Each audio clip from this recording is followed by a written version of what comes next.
most of these people that would challenge you don't do any research or any reading at all, and it's always based on what they've been told. And then in the case, and the classic one, the one that this is the most applicable to is Islam. I think that they're coming at a very important at the right time. Because if you think about it, you're talking about the politics, and there's a lot of people that hate Trump, there's a lot of people that love Trump. You got Trump wanting to tariff the fuck out of everybody, tax the shit out of everybody. He's literally like, what I would like to do is look at every single belief system and try to find the light side of it and go, you don't need to be scared because maybe it's actually this. Because I feel like every single belief system has those morsels of truth. Otherwise, I feel like they would fall apart. And it's like, here we are just on a slave planet, and you still less than. You can look at it that way. And that's the dangerous part of it. Like you can look at it like this is a prison planet. You can look at us like you're less than whatever every single particle and atom of the universe is made of. If you are new to this podcast, please don't forget to like, subscribe, and to share, because that helps us to be recommended in the algorithms. If you would like to support this podcast, please check out our merch store on Amazon with the brand Todd and Me. We've got some cool t-shirts, tank tops, hoodies, and sweaters. Link will be in the description of this podcast. And if you're now starting a spiritual journey, you would like to start a spiritual journey, or you're currently on a spiritual journey and you would like some help removing some fears and traumas, please hit me up on my Instagram at Adriano_246, and it will help you to get some magic mushrooms. Enjoy the show and stay tuned, because we have some more great content coming soon. Hello, beautiful and amazing people. Welcome back to the Conscious Man 7 podcast. I am your host, Todd Cave. And on this episode, I was a returning guest on the Meta Mysteries podcast hosted by Jonathon and Seam. And we talked about a plethora of topics, including religion and how it shapes our reality to think for ourselves. The fact that religion was brought to us in the form of conquerors and used as the framework to control our minds. We covered the importance of mindset when trying to get into shape. The genetic manipulation of humanity through capping our telomeres, fusing chromosome 2, and inserting a worship gene, which was done by the Anunnaki. How predictive programming is one of the tools used by the Cabal to keep us indoctrinated and docile. And why now is the right time to get into shape, work on yourself, and to prepare for what is to come. Now, what a lot of people don't realize is that we live in a matrix, and this matrix is controlled by not so benevolent beings. And from my research, it looks like they are the Anunnaki, but you can use many words to describe what they are. The Book of Enoch calls them the Watchers, the Gnostics call them the Archons, other belief systems call them things like jinn or devils or demons, whatever word you want to describe. The thing is that we are actually being controlled, manipulated, indoctrinated. We're told what to think, how to think, and this is why there's a massive attack on us constantly, because these beings don't want us to wake up and realize our divinity. And conversations like this are what help us to realize that this is the case. And I try my best to help you all guys ask the right questions to figure out what we're living in, because when you understand what you're living in and what beings are controlling you, it gives you a better chance to be able to work on yourself and to prepare, because time is awfully short. When truth is blurred by lies and misinformation, perception becomes reality. What will you perceive your reality to be? Liberate your fears and walk with me. Sit down and meditate. Connect with your soul.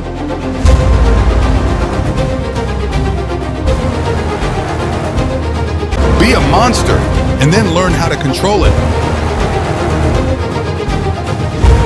You gotta be willing to do the work.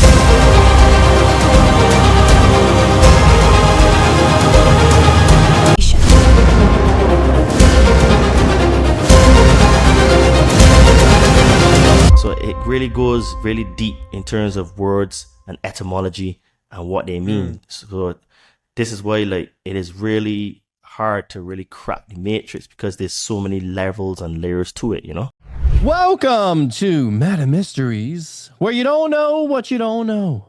My name's Jonathan, I'm Sean. and today we bring back your boy, Todd Cave, the Conscious Man 7 podcast. Welcome back to the show, dude. Hello, guys. Well, I'm glad to be here, and it's been like what, over 6 months since we last spoke, Has something it like It's that. been been that a it's long? been a good minute. Yeah, it's actually Ooh. surprising we haven't had you back sooner. We've been pretty busy and covering a lot of things, but it's always a good time having you on because you always bring just a different perspective, and I really appreciate that, man. So yeah, dude, I'm excited. You're one of Yeah, the man. original guests, I think. He was one of the, or like original, like first 10 guests at least. Yeah, and after he came on, we were like, oh, he was great, man, because just the way you present the information, it's like locked in there. You know what the fuck you're talking about, and that's what we need. You know what I mean? We're kind of spread thin all over the place over here, so that's what we got you in here, man. It's all Nice one, about the man. information, you know? It's true. It's true because the thing is, this information is really thick. It is dark. It is dense, and it can be very confusing, to be honest with you. And most people, when they start to pull back the layers, I guess you can say like it gets a little bit uncomfortable, and then people basically like just, you know, disregard it, and then they put their head in the sand, and then they deny um, certain things. But I think it's very clear that what we've been told is really not really fully the truth. Some of it is true, some of it is myth, some of it is allegory, some of it is truth and allegory at the same time, and then some of it is just blatantly false, you know? hmm Why do you think that is? As far as I mean, I think I know why, but why do you think people bury their head in the sand when they hear information that even if it resonates, even if it seems like it has a morsel of truth, why do you think people just kind of turn away and decide not to look at it? Because I think that it breaks their paradigm, it brings them out of their comfort zone. Yeah. Because what I find, and I find it even in the terms of like getting people into shape and stuff, right? So I find that what happens is that people would know, okay, I need to make this change, but because now it requires an actual effort. It requires coming out of your comfort zone, have it create a different routine. Then in the case of like when you start to go down this path, when you start to find the information, it could be very interesting. So you pursue it more. But then it gets to a point where it's like you have to actually um, basically destroy the image or the hologram that you've built for yourself, hmm and that is very difficult. And you find that mostly, and this is why I always say that there are three main religions that rule the planet: the religion of money, the religion of government, and organized religion, and they all have very similar character traits. So when you try to argue with a status, you're not going to win that battle because he will forever be a status. And no matter how much facts and information you bring, his point of view will be the same. Whether Republican, Democrat, Labor, Conservative, doesn't matter. When you come to talk to a religious person, you find the exact same attitude and the same mindset where you're destroying their entire belief system. And because now they have identified and they have attachments to this belief or idea or what I mean, that they believe is true, the mere fact that you are telling them or you're making them um, think or question what they believe is true, that is too painful. And human beings tend to run away from the things that are painful. And basically, they stay in their comfort zones. And they always say to people that comfort zones are the places where dreams and goals go to die. And this is why, seriously, this is why you find that people that don't want to sort of like come out their comfort zone to get themselves into shape, they tend to continue their self-sabotage until it gets like really bad. And one of my mentors, he says that humans that you don't get what you want, you get what you have to have. So if the doctor come and say, Sean, you have 6 months to live. If you don't change within 6 months, you're gone. Goodbye. You most probably are going to get off your backside and go make the changes, I'm right? gonna start doing crunches right there, dude. Just every time I see you post some videos working out and you're like your whole body weight's on just your arms, I'm like, shit, I gotta do like three crunches just out of respect. You know what I mean? So Yeah, man. And it is literally the same. It is the exact same mindset where because they have swallowed everything that they've been told, they have an identity, they identify with this thing, and it becomes very emotional for them.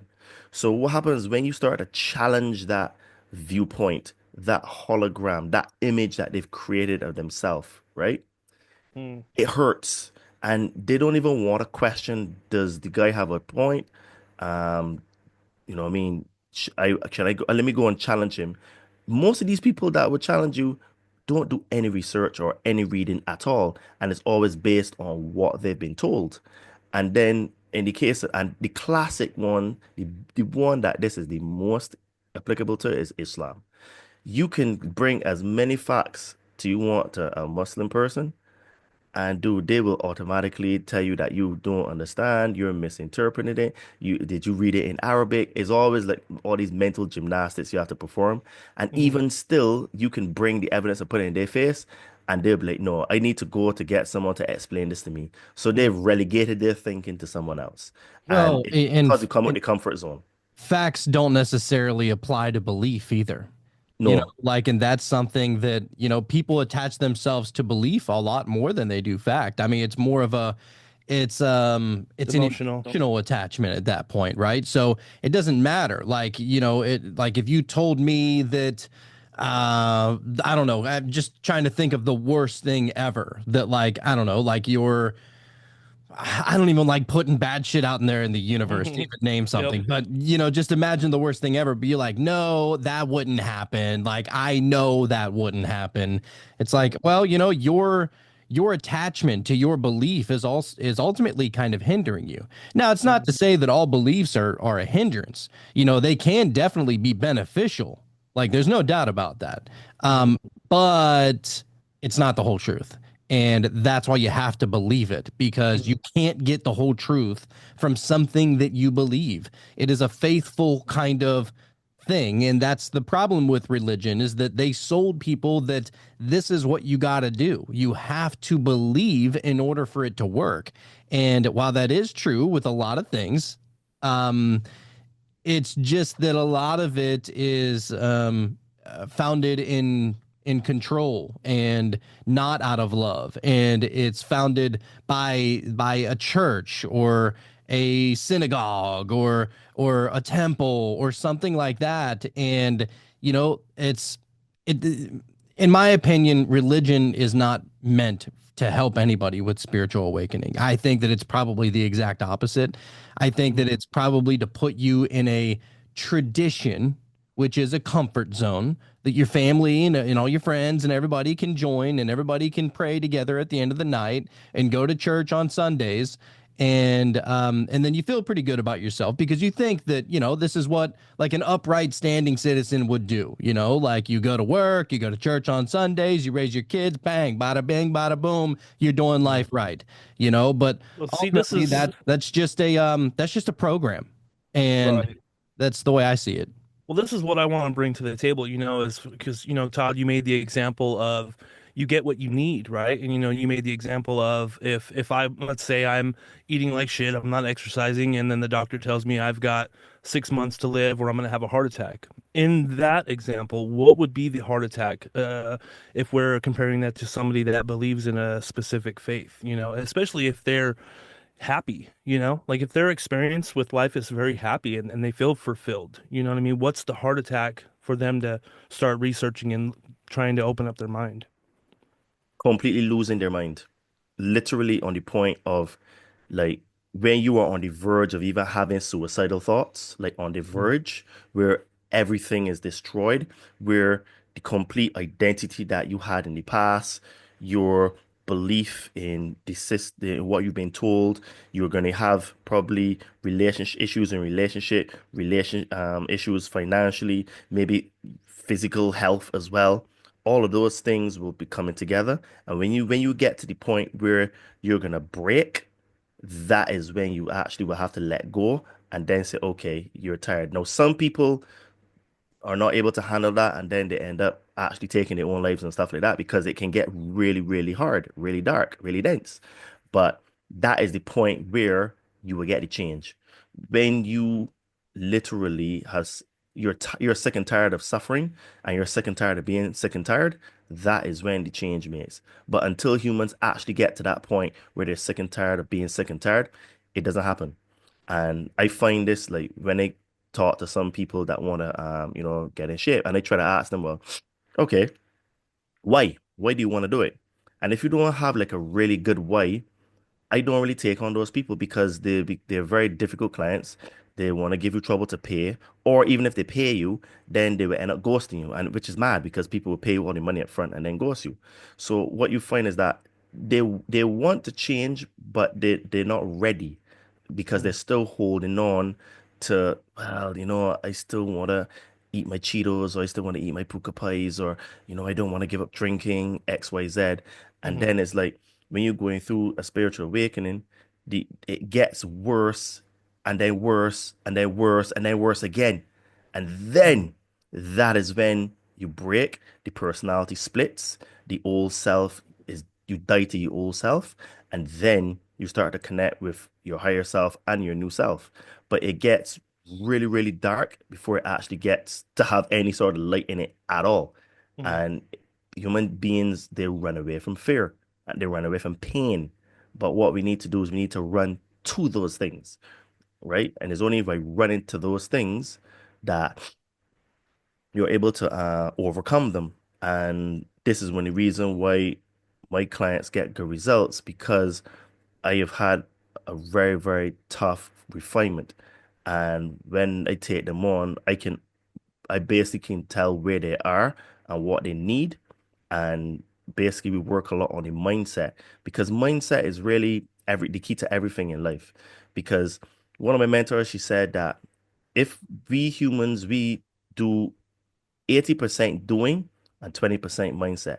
And she says that that works up to a certain point, right? Up to a certain period. And then you can get really good success with it, but your success will have a limit because what it is that you may be making good money, you may be successful, but there's a lot of stress, poor health, poor time management, etc. going in. When they say poor time management, we just don't have time because it's all doing. But she says when you flip it to 80% mindset and 20% doing, it means then you're able to make better choices, have better plans, and then you start to do the attracting to you instead of you actually working hard. So you're more or less working smart instead of working just only hard. You're just working smart and hard, right? Well, our sort of ethos is just work hard, hard, hard, hard, hard, and we kind of like leave out the smart.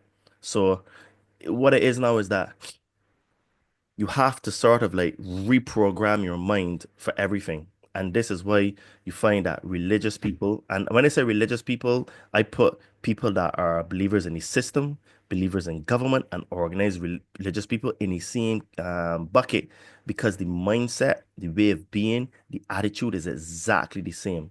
And that's why I always said the three main religions in the world that run the world are the religion of money, religion of government, or organized religion. And I've never heard anybody else coin it like that, but that's how I see it. And I look at the system, and it's the exact same mindset and the exact same way. And there's one thing about religion that a lot of people just don't get, which is that nearly all religion was brought to the people by conquerors and used as the framework to control their mind. And my main point here is that if you are a child of God and God is a part of you, in your imagination, God's supposed to look like you. And when you accept a picture of the deity brought to you by another people, you become the spiritual prisoner of that other people. And that is literally what's happened to all religion. Look at Christianity. It was brought to us in the form of conquerors. Islam, the same way. Judaism in the beginning was spread through conquerors, right? We look at Deuteronomy and Numbers, and then a lot of other texts. Even Exodus, some bad stuff in there, right? It was all through conquerors. So people can't come and tell me that religion can be good when all the roots in religion are bad. And you can't start wrong and think you can end right. You start wrong, you will always end wrong because of energetic thing. You know what I'm saying? Yeah, I thought that it was the craziest thing. And I know that, Christianity is pretty much worldwide. Like it doesn't have a place where it hasn't been touched somewhere in almost every country, right? At some point, whether they accepted it or hated it or whatever, it's very well known. And what I thought was really strange is, so my wife is Brazilian and she is from Rio, right? And in Rio, they have the big tall statue, the Christ the Redeemer, right? Like that huge statue that's overlooking the beach right there. It's actually pretty gangster looking. But I thought it was like, dude, even Brazil is on the Christian side, It's like, how did that happen? And then you look into it, it's like, well, in Brazil they speak Portuguese. They were, the Portuguese came over there, pretty much dominated the land, told everybody what to believe and how to think and everything, and bang, there you go. Like this statue was put up in 1922, bro. Over 100 years ago. This shit has been over there. And I'm not saying it's the shit. It's a beautiful statue. But whenever I saw that, I was like, damn, you would think that there would be like some kind of native belief there or something like that, like there would have to be some kind of like let me hear of some guy that or somebody over there that's like putting their ear to the ground or making Right. some weird potions or some shit. But no, like it's the same song and dance in so Mhm. many different countries. It's like, how did that happen? Like did people just come to believe that or were they forced to believe it? And unfortunately, it's kind of the latter. And when it comes to a lot of this, dude, and a lot of what you're saying, Todd, is it sounds to me like what we need to be doing is we need to go inward, because you made to go back to the example of getting in shape. Nobody is going to grab you out of bed and make your legs move on a treadmill. Nobody's going to force you to eat the right foods and drink more water, And so it's kind of the same thing with the awakening and trying to figure out yourself and figure out the reality of the situation, and you need to look for these things and try to figure it out because nobody's gonna save you and come and show you, you know? Absolutely. And this is one of the things about religion that basically has altered our mindset because we have a savior complex. Because if you look at it, people that are statists, they believe the government is their friend and the government is going to save them, right? Then you look at the religious people, all religions, there's a savior, Hmm. So what you've done is you've given your power to something outside of you, something external. So this is why we have this savior complex, and this is why religion is so powerful because it coerces you into limiting yourself in terms of belief. So a lot of people will say, "Oh, I am nothing," and basically, I am nothing. I don't even deserve God because I'm just some piece of crap that's a sinner XYZ, right? All the negative ways that they speak of themselves, and what they don't realize is that when they speak about themselves like that, they're hearing themselves, and then they're creating a feedback loop belief Hmm. system that they are weak and inferior and don't deserve God's love, right? Yep. Which is So ridiculous. which is Confirming it. ridiculous. Yep. Correct. Correct. And then you find that those type of people then are the ones that basically talk really badly. They self-sabotage. They be like, oh, I could never do that. So I don't even use words like that. I tell my clients like focus on progress instead of perfection.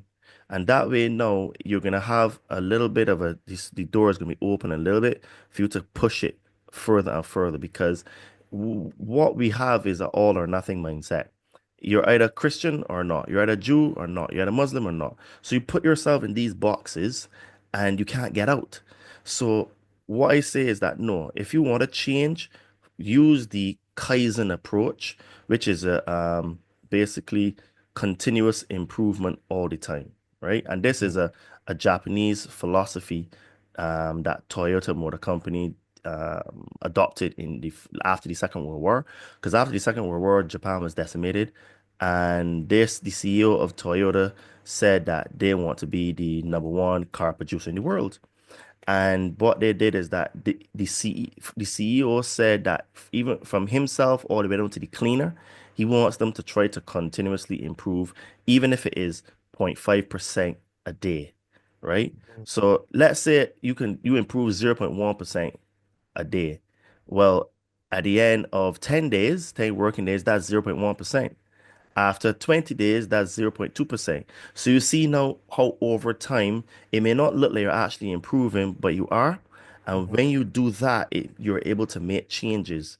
But because we have an all or nothing approach in terms of, let's say, for fitness, if people don't see the results immediately, they think it's not working and they're finished. But they don't realize that it is slowly, slowly, slowly, slowly. You didn't just get like to become 100 kilos like overnight. It took you what a couple of years, right? So why do you think you're gonna lose it in 2 weeks, right? When you start to come to consciousness and spirituality, okay, you things that you see in the beginning are very big, and then you work on those things, but those things get smaller and smaller, and the challenges change, get more difficult, but just with a slight twist to it. And then you be thinking, well, Todd, this is not working, man. I made all these changes, did all this, boom, boom, boom, and it's not working, but it's slowly progress all the time. It's just like a seed doesn't become a tree unless it goes through the darkness, which is being planted, right? It takes a while before it actually will germinate. It's the same thing with us. So when you're starting to want to change your life and embrace spirituality is a very tough road. But the reason it's tough is that is to bring out all the impurities out of you because we've been programmed. Like what people don't get is that when the Anunnaki basically created us, they put in things in us like a worship gene. They capped our telomeres. They fused chromosome 2. And human beings, I think we only use like maybe 2% of our entire DNA. I think all the 98% of DNA they call junk DNA. So we're actually below our limits. Then when you add in having okay, so you have a 120-year lifespan, which means that you can't really become very wise until you get into your later years, and then after a while you're dead. You got to come back here and do a lot over again. Then now you add in the religions, and then all those three religions now further cap you, and you just almost like a mindless drone. So we're literally living in the matrix where we are so controlled and conditioned, it is unreal. So look at what happened 4 years ago, 5 years ago. They got all these people to inject themselves with poison. And then it's coming out now even more. Oh yeah, well actually it did come from the Wuhan lab. Wink, wink, nod, nod, Then, it's like, oh, well, aliens are real. They told us like 2 years ago aliens are real. No one even bats an eye. It's like we're so conditioned now by the mainstream media and the propaganda that they could literally come and tell us the truth. They could literally tell us we're all pedophiles, we rule the world, and we're controlling you. And people say, get out of here. That is the state of conditioning that we are. Dude, I so serious. Oh, They I could know it. literally do it. No one will believe it because they've been conditioned so badly by the predictive programming. That's really 100%, dude. I mean, you got certain people they believe only one side of the narrative. You got the blue no matter who's and the red till them deads.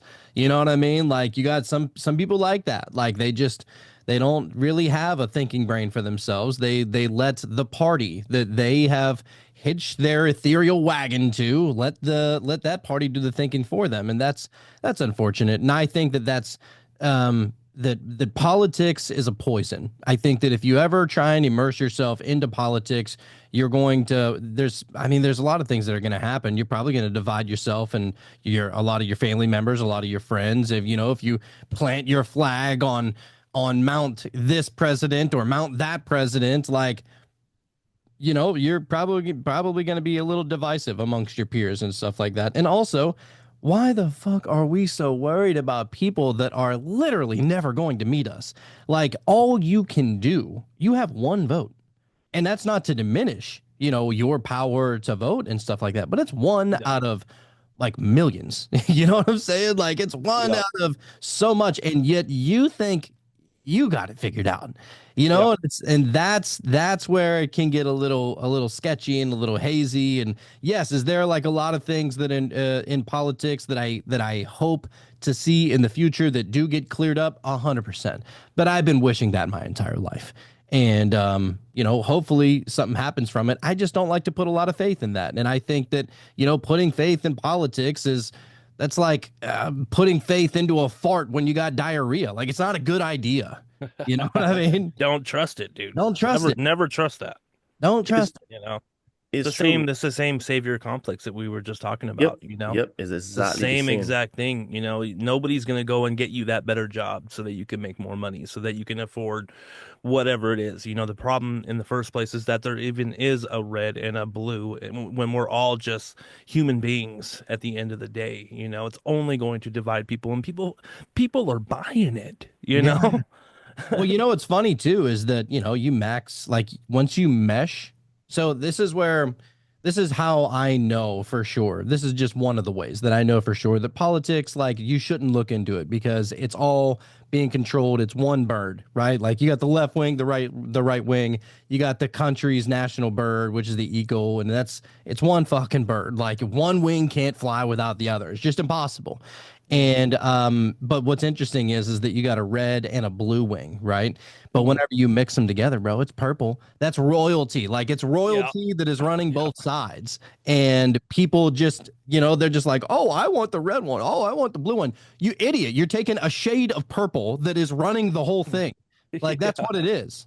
And then creating their entire personality around it, you Oh know? yeah, the matrix has been set up ex very, very well. I am very impressed with the entity or entities that have created this entire matrix, and you can tell that whoever did it is a master strategist because we are literally going at each other and trying to tear each other down and not realizing that we're all being enslaved. And this, like I said, this was shown 5 years ago when the pandemic started. Black, white, Indian, Chinese, mixed race, no arms, no legs. We all were kept on lockdowns, which shows that we're all the same and they look at all of us as just cattle, vermin, cockroaches, whatever word you want to use. That's how they see us, right? They wanted to see how many of them would actually listen to it, and Exactly. it was a test. Like It was a ultimately it test. was like it was some kind of beta test. I think that they probably, probably documented a lot of that information and, put it in their little statistical AI. calculator. And they're like, all right, well, if we tried something kind of similar, not exactly the same, that we don't want them to catch on to it too much this time, but if we tried to corral them, this is the percentage that will follow no matter what, as long as we just tell them. And it's like, I mean, I think that those numbers are absolutely dwindling. I think that there's a lot of people that did have certain blind faith that within, the powers that be for a long time. And in those, that is becoming more scarce. I hope so anyway. But yeah, I don't know. I think the whole house of cards is starting to fully tumble, and because they're eating themselves alive and eating themselves alive in politics, and they're kind of just ratting themselves out. It's like, you got child pornography on your computer, you got child pornography on your computer. It's like fucking Oprah handing out like all these corrupted computer files, and like I don't trust any of them. Like I think that they're all just shitbags, and they're all making money off of our hardworking backs. Just I don't know. I don't like them. I'm It good. is I don't like it. it is insane the cognitive dissonance that is going on today with regards to that. And I think that you're really spot on when you said that they probably took all that data. And the way I see things now is that I think that they know that they can't bring an exact scenario like that. But what I think is that they're going to do a multiple approach to do it. And I think that we have a few incidences that are lining up that are looking like that because I think that with the election of Donald Trump, what it does now is that one, the other side hates him like very, very badly. So what that means now is that they're like what you said, they're exposing themselves to try to destroy him. And we people now that are looking for information are saying, hold on a minute. Well, they're actually showing how corrupt the system is, right? And then now you have a half of the population that are literally going to hate him. So no matter what he does or says, they're going to be upset. But then now, because you have that hatred for him, then what they do now, we seeing all these orbs and stuff. Now, these orbs, I think, is another predictive programming false flag to basically distract us and to basically, like I said, do predictive programming to seed our consciousness. Because don't forget, they told us that aliens are real. The UFO craft, they said, is not from this world. So by having those quotation marks drones, because I think that's all BS when he was talking in drones. I think basically that these are craft that, I mean, obviously no one has any proof of anything, but I'm just looking at tea leaves here. I think that these craft were put there to seed in our consciousness that extraterrestrials are actually real because they had sightings in Germany, they had sightings in the UK, and they had sightings all over the planet. So it's not just a United States phenomenon. So what that does is, on a mass level now, we are being programmed that this is a possibility. But then there's another thing that's going on that is quite interesting. So the stock market is the economic card is one of the cards that they're going to pull because we know for sure that the system is built on fiat currency and debt, and it cannot sustain itself. The United States is $36.2 trillion in debt, and you're putting on like 1.2 trillion every what 4 months or something like that. So at the end of this term, we'll be over 40 trillion, right? That debt has to be paid at some point in time. You have the de-dollarization. You have Saudi Arabia that have actually agreed to accept other payments other than dollar. So what you're having is that you're having all these things that are just one to the next, to the next, to the next, that's going to cause the collapse of the United States empire. And when that happens now, when the economic card is pulled, everybody's going to lose everything. Then what they're going to want to come and do now is bring in some central bank digital currency or some other currency. So then now you're not going to be able to receive that unless you become a member of the system. So you're going to say, okay, Sean, you see all those debts and everything you had, we'll wipe all those, but you need to just take our new currency. And that money is going to be programmable, and that money now will have limits, and it will be total technocracy because you won't be able to buy 2 kilos of meat a week. You'd have to buy half kilo and then 1.5 kilos of bugs, right? So Yeah. then so then now when all of that is going on, religion is going to start the cracks are going to start to appear because let's be honest, there's a lot of stuff about religion coming out now. Like Islam is completely destroyed. If anyone that actually wants to do research on it will realize it's completely fake. Christianity has its problems. And then when you look at the Talmud, it's just heinous stuff in there. Oh man, Talmud is like Next level. that is disgusting. Honestly, like the way they look at all non-Jews, it is crazy. Call them goyim, and basically like you're not even human. You're less than an animal, I think, Absolutely. and like to where, dude, Wow. it literally says within the Torah, isn't it something like you? It's like weird sexual shit that you're allowed to do with goyim. Like it's like, why is that even in there? Like that I is can, so ridiculous. I can give you some receipts on that. So in Sanhedrin 59a, murdering Goyim is like killing a wild animal, right? Adoba Zara 26b. Even the best of Gentiles shall be killed. Then there's one here. Where's the part about the girls? Oh, well, Yeb Hamoth 11b. Sexual intercourse with a girl is permitted if she's 3 years of age, right? What? Mm. Yep. Hikot Akum X1. Show no mercy to the Goyim. Do not save Goyim in danger of death. Dude, it is freaking gets wild. Oh, dude. Yeah, Listen to this one. go Listen to ahead. this one. Simeon Hadarison, 56D. When the Messiah comes, every Jew will have 2,800 slaves. Dude, dude, you can't make this shit Only up, right? 2,800, huh? Only 2,800 Wow. slaves. Wow. At least the Muslims are getting what, seven virgins or whatever it is, whatever. 72 versions. 72 versions. Oh my Which is God. just as kind of equally ridiculous. How do you look at that information? You know, obviously most people are indoctrinated into this belief system, you know, but like I feel like most people should be able to look at that and go, You "That's think, wild." you You would know, think like do we all believe this? Because I would be asking questions, I feel like.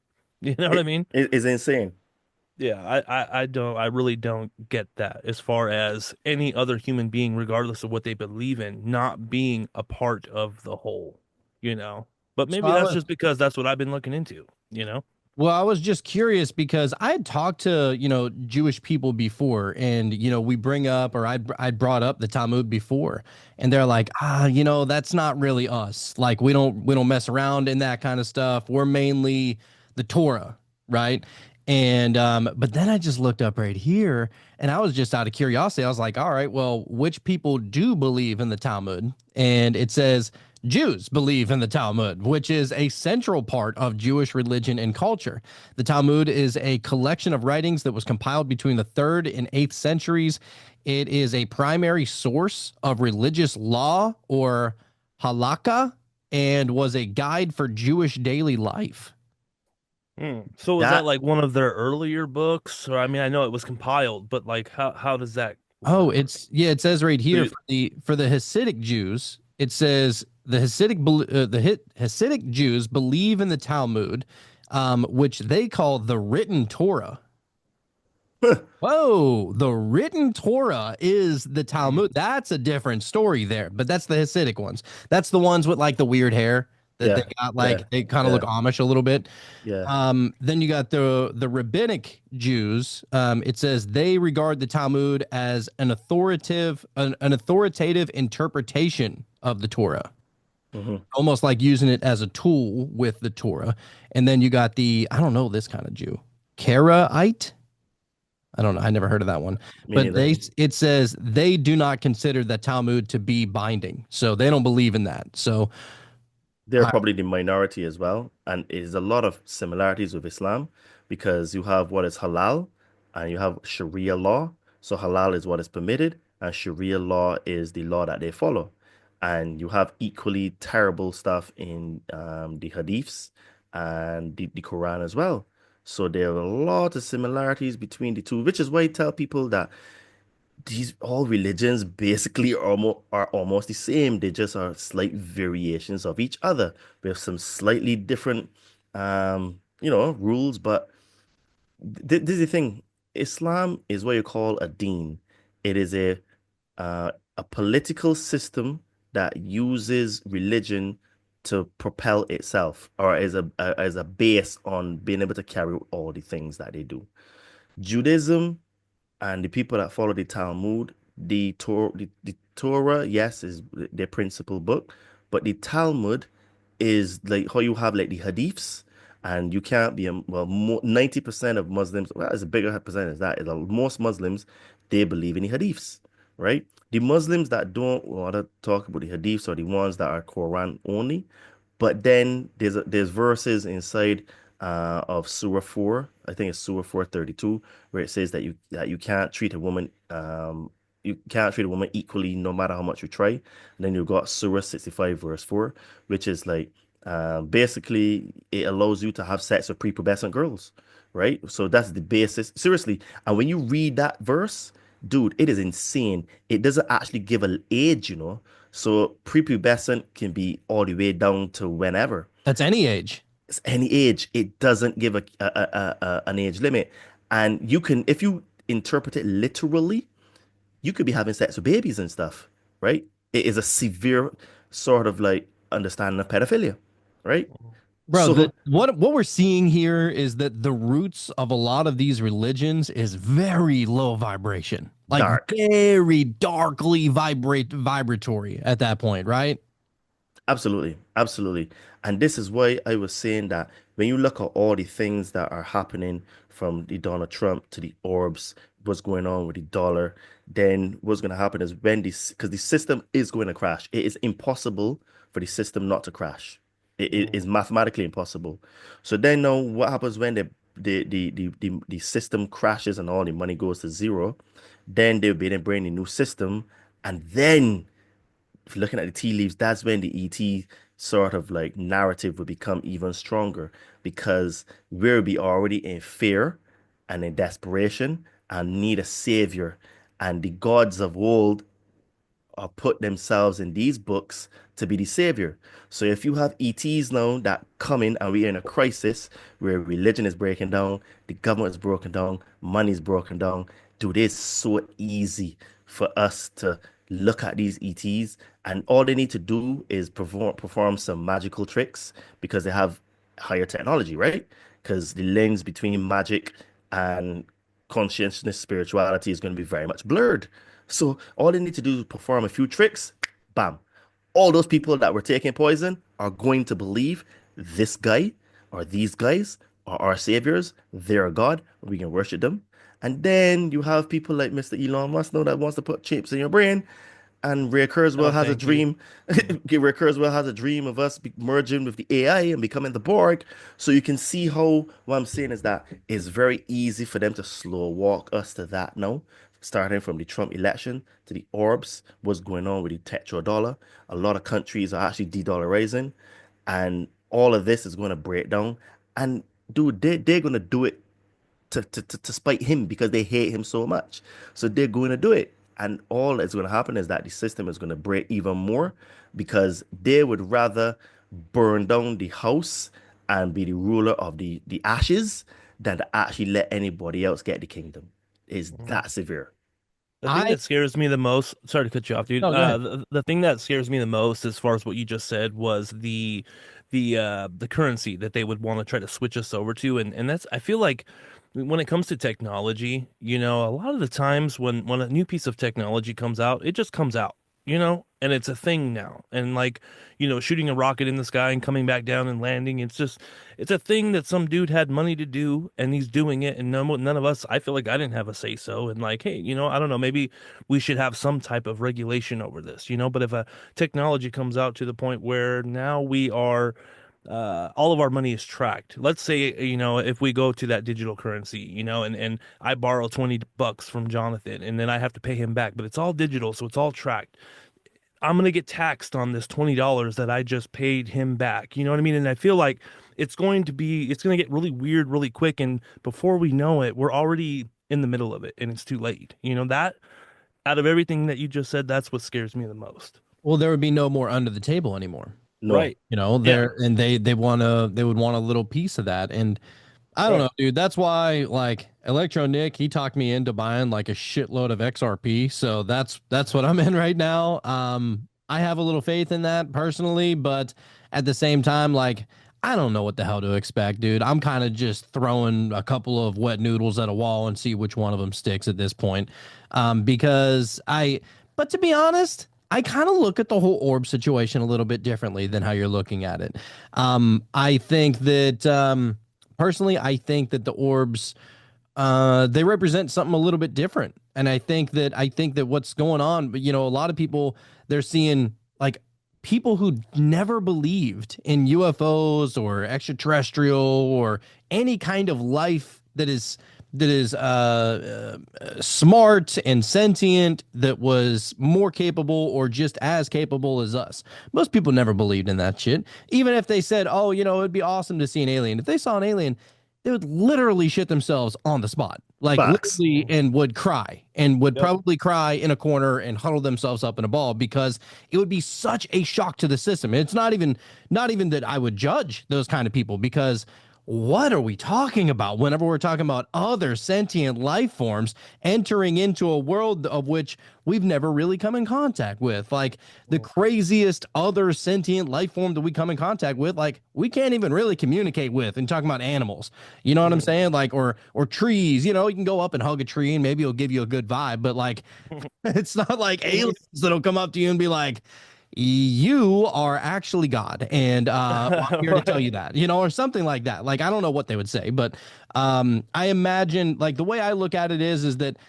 I like to look at the whole orbs and all the alien situation. You got all these whistleblowers. Jake Barber is a great one that just came out here lately that was getting into the egg-shaped craft that he like personally had eyes on, which I thought was amazing. Got pictures of it and everything too.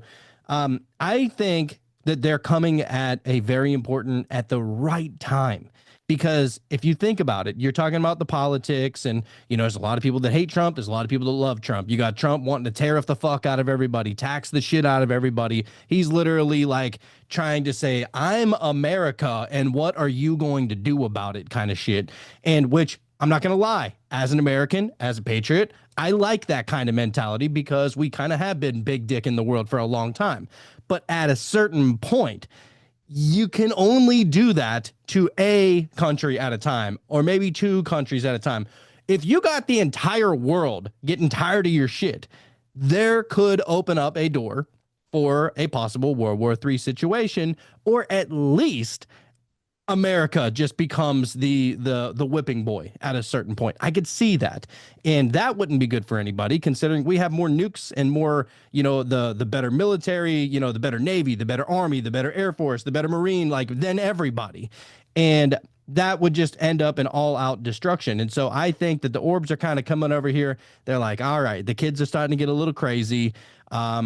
Some shit could go down, but our tech and our spiritual evolvement, or however you want to look at it, like I think that they have the ability to dissuade that from happening. And that's how I hope so anyway. Yeah. If not, then we're all fucked. Yeah. It's like, it's all she wrote. Like, what are we doing here? You know what I mean? Like, save Right. yourself. But so Todd, let me make sure I understand what you're saying. So basically, all of the orbs you think are man-made, and it's just to deceive. What I think is that the orbs in the beginning were there to sow in our consciousness that aliens and extraterrestrials are real.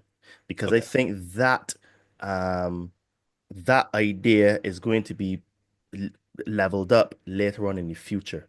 Because I was looking at this as how could they get us there? And because you can't bring another pandemic again and any more viruses, you're gonna have to bring down everything step by step by step. And with Trump going in now, you're having the other faction going to destroy the system to protect them because it's being shown more and more and more that they did a lot of things that were wrong against Trump. Whether you like Trump or hate Trump, they brought the system against him, right? So then now by them exposing themselves is going to show people that the system is a fraud. People are going to start to have less and less belief into the system. Now, what's happening is that you're seeing a lot of people now, because of the cosmic waves coming into the planet, are waking up as well and realizing they're questioning religion. So at the same time, a lot of people are going to eventually start to walk away from religion. But the thing is now is that and their waking up at this particular time is going to become extremely difficult because it takes a long time to get to a place where you're comfortable with the things that we're talking about. Because if you're now waking up now, and then don't forget things are very expensive, inflation is mad, people are doing jobs that they don't want to do, you're trying to tell me about getting into shape, meditation, and flipping understanding stuff with spirituality. Dude, I ain't got time. I got a family to feed. I got to go there. So you see what I'm saying? So what's happening is that bit by bit by bit, things are getting more and more difficult. What I am seeing as well is that supply chains are actually fracturing because you're seeing certain items and products having shortages. So that is also a situation now showing that things are actually failing. Then now, when you bring in the economic side, the de-dollarization and how the American dollar is going to go to zero, when the system does crash and they're actually starting to pull money out the stock market, you can see it bit by bit.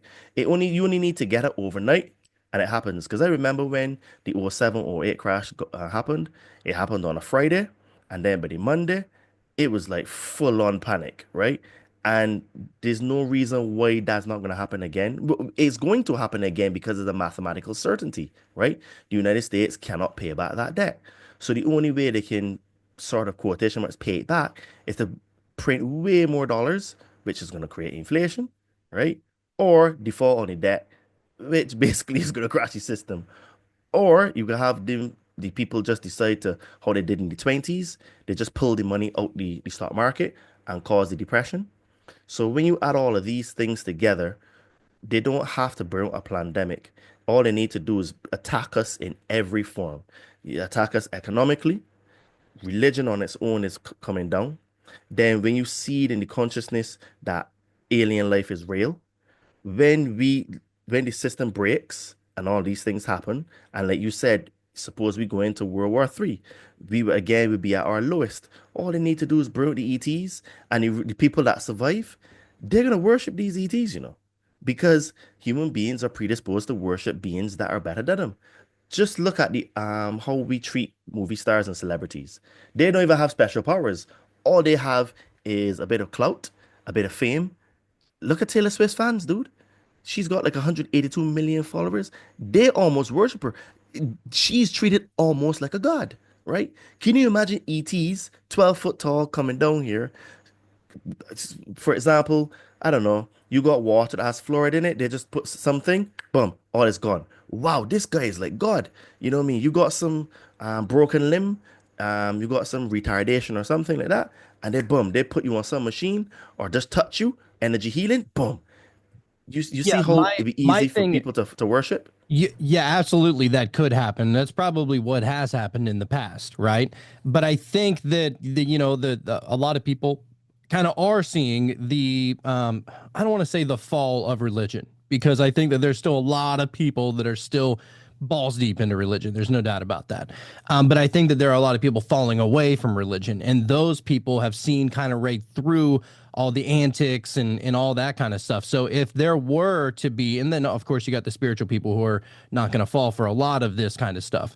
And I think that what you're going to see is that if the aliens, the ETs, whatever, they make themselves known, I don't think they're going to want to be worshipped though. Like, I mean, maybe they would, but like, I feel like there's going to be enough of us out here. They're going to be like, are you gonna fall for this shit again? Like I don't know. I just think that if they're not teaching you how to do what they do, then don't listen to them. Like that's the way. Like if you can't teach, if you're trying to go out here and you're trying to heal people, you're trying to, you're levitating or something like that. Like if you can't teach me how to levitate, you can't teach me how to telepathically communicate. Like if you can't teach me how to put hands on people and heal them of whatever kind of sickness or disease that they got going, Yeah. I don't care. I just like you're cool, like like it's nice to meet you, but like if you're not teaching me anything, you're serving the same purpose that religion served at that point. Like you're teaching me to worship you because of all the powers and all that shit you had. Like no, teach me how to do it. That's all that matters to me anyway. Yep. While what you say is spot on, just look at the amount of normies that we have still in the world. And I think that because we are in the forefront or the tip of the spear on this type of information and trying to, set examples for ourselves and our families, friends, even our community, there's still a lot of normies out there that are still hooked up into the matrix, and no matter how much they see, they're going to hold on to it. And don't forget, is the Anunna gods that set this up, and we used to worship them back in the day. We used to sacrifice our children to these gods, right? We used to do a lot of rituals, sacrificing animals to them. So while I do agree with what you're saying, we are in a minority for now. And there's still a lot of dude, I still see people walking around with masks. How can we still be having people walking with masks, I right? I just I honestly like I'm just to the point where I just feel bad for him now. Like that's I don't even make fun of them. I don't get mad at them. I'm like at this point like man, like the world you live in is not the same world I live in. Like at that point Exactly. like you're punishing yourself is what you're doing. That's the way I see Exactly. it. This is why I say that we are in the minority for now. So people are waking up, yes, but the vast amount of people that are still trapped mentally is ridiculous. And this is why I say that I don't think they can do the exact same thing, but they're going to do a series of events. They're going to go for broke. And the only way to go for broke is to pull down everything. And if everything pulls down, it means they're going to attack us on the economic side, on the food side, on the spiritual side, on the governmental side. And then, you know what I mean? It could be a combination of real ETs and fake ETs or either one or the other. But what we do know is that the shadow government, the Illuminati, the Olympians, which is the Council of 300 that run this planet, they're the ones that are in direct links with the Anunnaki, and they're the ones that are sponsoring all the black budgets and all the tech. Because what we do know is that some of these crafts are actual man-made crafts. Some of the plasmas look like, dude, almost like holograms, right? So it looks like some kind of different type of technology. Some of them look like actual real drones, but they're like huge, the size of a car. And then the weird thing is that they had on FAA lights and stuff. So I think that what it was is it was just to mess with us because, like I said, they do a lot of things now. Nothing that happens in this world is by chance. Everything is planned, everything is scripted, and what I think is that is the same sort of purpose of the why they brought up movies like Contagion and they brought out pandemic movies before the pandemic. So I think that the whole orbs and the extraterrestrial theme is going to play a part in the entire process. And we may not be able to see it now, but I think that the last thing that they're going to pull is the ET card. And I think, is it Werner von Braun? It was that said that. It was one of the guys that said the last thing that they're going to pull is the alien Yeah. card, right? Yeah. So that's why I say that in order for us to get there, they're gonna have to really bring down everything bit by bit by bit by bit, right? And then the last thing would be, hey guys, you know what I mean? ETs are real and they're our friends. And look and see how much good they're doing. And then because they can be doing so much quotation marks good, because they have higher technology, I'm telling you, dude, human beings will worship them. Just look at cargo cults, you know? The god for the guys in those Pacific Islands is called John Frum, right? That's his name because his name was John. He was from the United States, so they call him John Frum, right? Oh wow. Yeah, I right. didn't know that. Up to this day, yeah, dude, up to this day, they still worship John Frum, right? They Mm. still make figurines. They still paint their bodies with the colors of the stars and stripes. They make like these goggles made out of like wood, and they have like these effigies made up that are like planes and helicopters and Yeah, helmets and all. Dude, I've seen that. Yeah. it's insane. Mm. So, while Jonathan, I do agree with you, we have this worship gene in us that the Anunnaki put in that make us predisposed to worship beings that appear to us to be better, which is hence why I said Taylor Swift. Just look at how her fans are. They go nuts, dude. Like 182 million followers. She's almost like a god, right? That's how She has people God level treat her. money. You know, she made last year 1% of the country of America's GDP. Oh So, my god. of all the What? money that America made, Taylor Swift made 1% of that. Wow. That's That's God insane. level money. Well, Yeah, she that's was God level. touring like for like years, right? Wasn't it like 2 years straight or something like that? She was It was a touring. hot Yeah. minute. Yeah. Yeah. Oh shit. It's Yeah. You know, insane. I wanted to talk about, you know how we go into whenever we see something in a movie and then we assume or not us specifically, but it's thought that it's the Illuminati or whoever is the they that we talk about. Is it possible as well, that it is just consciousness being aware of what's going on around us and we catch information and then we create something and then it just so happens to be the thing that is kind of going on. Isn't that a thing that could be happening as well? And not just a karmic thing that they're doing in order to like they have to tell us before they do it. Like I feel like there are certain artists and people that are creative that just seem to tackle the thing that seems to be happening. Certain songwriters don't even take credit for a song because they feel like it was like downloaded into their mind, and so at that point it's just consciousness creating shit, I think at the core, that's probably what's going on, like but also. it's also happening because Okay. look, we can all sit here and we can all say, look, everybody, everything is all one, and I could say, Sean, you're just a mirrored version of me. Todd, you're just a mirrored version of me, and vice versa to each other. But that doesn't necessarily just turn us into what was it like Zordon or whatever, where all the Power Rangers get together and they Yeah. create this one big fucking powerful, Power Ranger Mhm. transformer looking thing. Right. Like, As cool as that would be though, as cool as it would be, we're still maintaining our individuality, and our Yeah. individuality, it doesn't necessarily always mesh. Like, we're not always going to have the same thoughts and ideas and opinions and beliefs Mm. and stuff like that. So you're still going to have Yeah. individuals. And I think that there is a certain level of individualism that requires a lot of greed. It requires a lot of power. It requires, a lot of attention and a lot of brainwashing of the masses and everything. And Mm. ultimately, that's what that version or that piece of consciousness wants, in a Right. weird way. Like there is always something like it feels good when somebody agrees with you, right? Now Mm, amplify that times a million. yeah.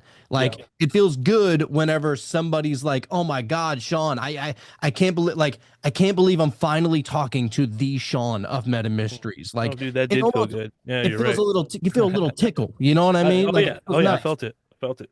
Maximize that times a million, and these people, Yeah. they just get addicted to that, and then eventually, they start taking on almost that worshipful master god level, Mm, view of themselves, and now they're kind of orchestrating the rest of the world that way. mm. And that's ultimately where it's super ego. It's the id. Just It's the snowballs, ultimate right? id right there. Yeah. Mm. Yeah, it just confuses me as far as how it would even get to that, like going off of what we've been learning as far as, we're all love, we're all one, and how does a fractal of consciousness decide to just swing all the way the other way and just fucking be evil, But But if it everything's needs to dual, then I mean, you would have to have ultimate evil to have ultimate love, though, yeah. right? Hmm. Like in a dualistic reality, which is what Hmm. we live in, like you would have to have that. So, Yeah, I mean, unfortunately, the yin needs a yang. that's right. Yeah. Yep. Yes, this is true. The yin needs the yang, and basically this comes about on what they call the Luciferian experiment. And the Luciferian experiment was basically when some of the consciousness decided that they wanted to go on their own and just, you know, become their own gods. And that sort of like experiment is where Source said, okay, you want to go and do what you want to do. All right, do what you want to do because it's free will. Source loves us that much. And what you said, it was the ego. So basically, because they wanted to mimic what was created from source, they had to invert it. So they, instead of embracing sort of like love and everything that's kind and compassionate, they basically embrace the ego. Now the thing is, the ego is a necessary part in our existence because the ego is what is there to help protect you. So like if you were in a very dangerous situation, it would give you extra energy, extra adrenaline for you to be able to run a little bit faster, to be a little bit stronger. And there's a story of a lady that she got in an accident and basically her car flipped, her baby, her child was pinned in the car, and she lifted the car up and pulled her baby out. That was the ego that took over because of it for self-preservation. So because of they embraced the ego, what happened then is that it it meant instead of looking to be a service to others, it was a service to self. So everything in the control system that they created was basically for the flesh and for themselves. And when the flesh always gets corrupted, so what then happened is that they end up doing all these like movies and predictive programming because they ultimately want us to be under their thumb, very like physically, and because they can't control us now specifically by just wars. Like you had the Third Reich, right? Which was because we had Napoleon at first, then you had all the colonialism, and then now you had the Second World War, the First World War, and they realize, hey, we can't really control these by war, but what we can do is we can control them mentally. So fill their head of a lot of rubbish, and then give them all these movies and stuff that basically dumbs them down and make them stupid. And then what happens is that we end up creating a feedback loop because of the stuff that we're seeing, because perception is based on information received. And if they control the information, it means that they can control our perception. So all they need to do is feed us movies that or subliminally and on a subconscious level, feeding the narratives that they want. You're absolutely right, Sean. Then we end up creating the world that they want because we're doing it ourselves, because we all are God and we have the power of creation. We're co-creators. Just remember that movie Lucy, when Morgan Freeman was talking to her, and he said to her, if you see that piece of paper, if you draw on that, they can manipulate it because you created the line. but they can't come and create anything on the paper itself. It's just a blank. It's just a blank slate. So what they do is the powers that shouldn't be, they get they see soar our consciousness, feed our consciousness with the information to create our perception, and then we create from the perception the world that they want to live in, or well, they want us to live in, and we're doing it through our thoughts, beliefs, and what's not.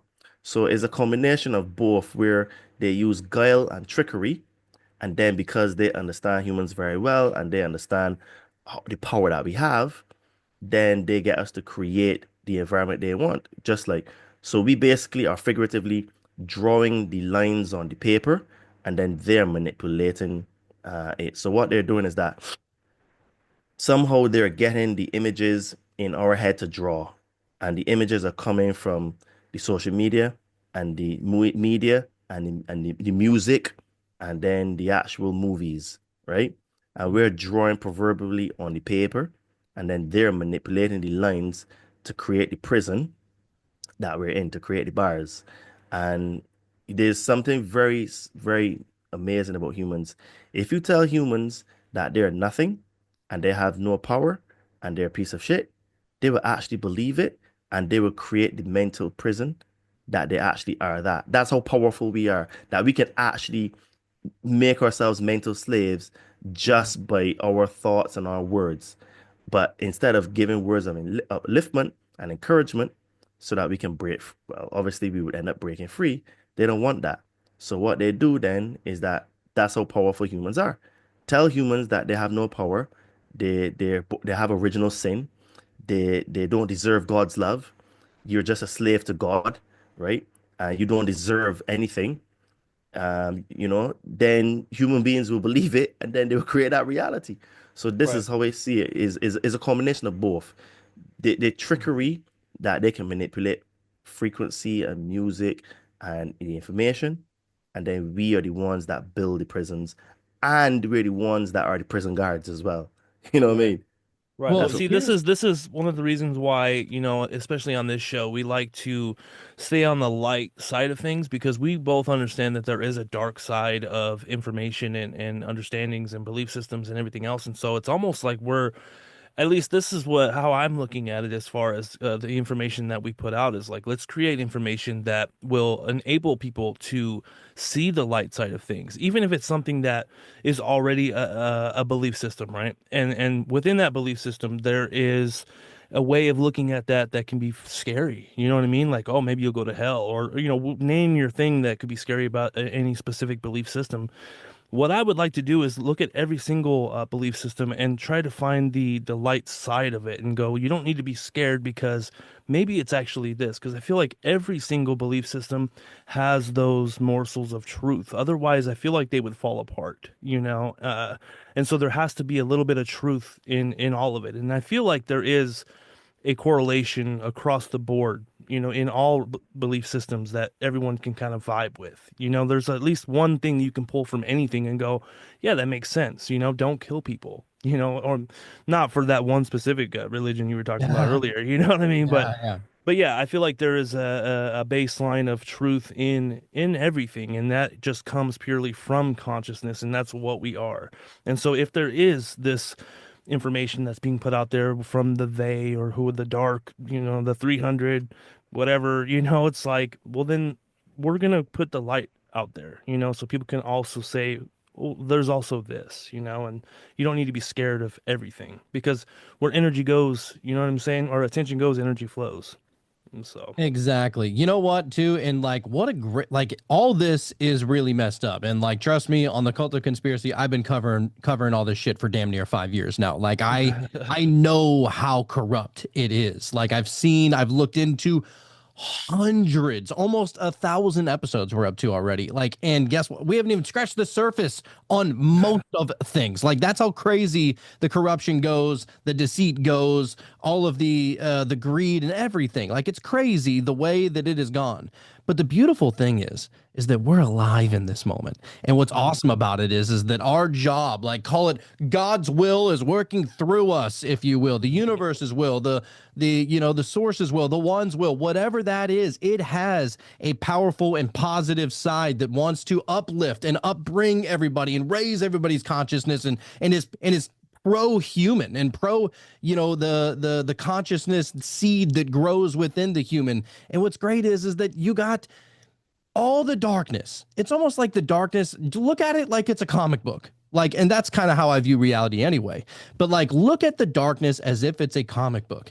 Like, do you think that Iron Man or Doctor Strange or Spider-Man or the Incredible Hulk or Scarlet Witch or fucking Vision or any of them, you think that they heard of Thanos and they were like, oh God, look at this, and trying to convince people, look at this, oh my God, we're all doomed, we're done. Just like go to the fucking funeral parlor, pick out your casket, dig yourself a hole, you're fucked.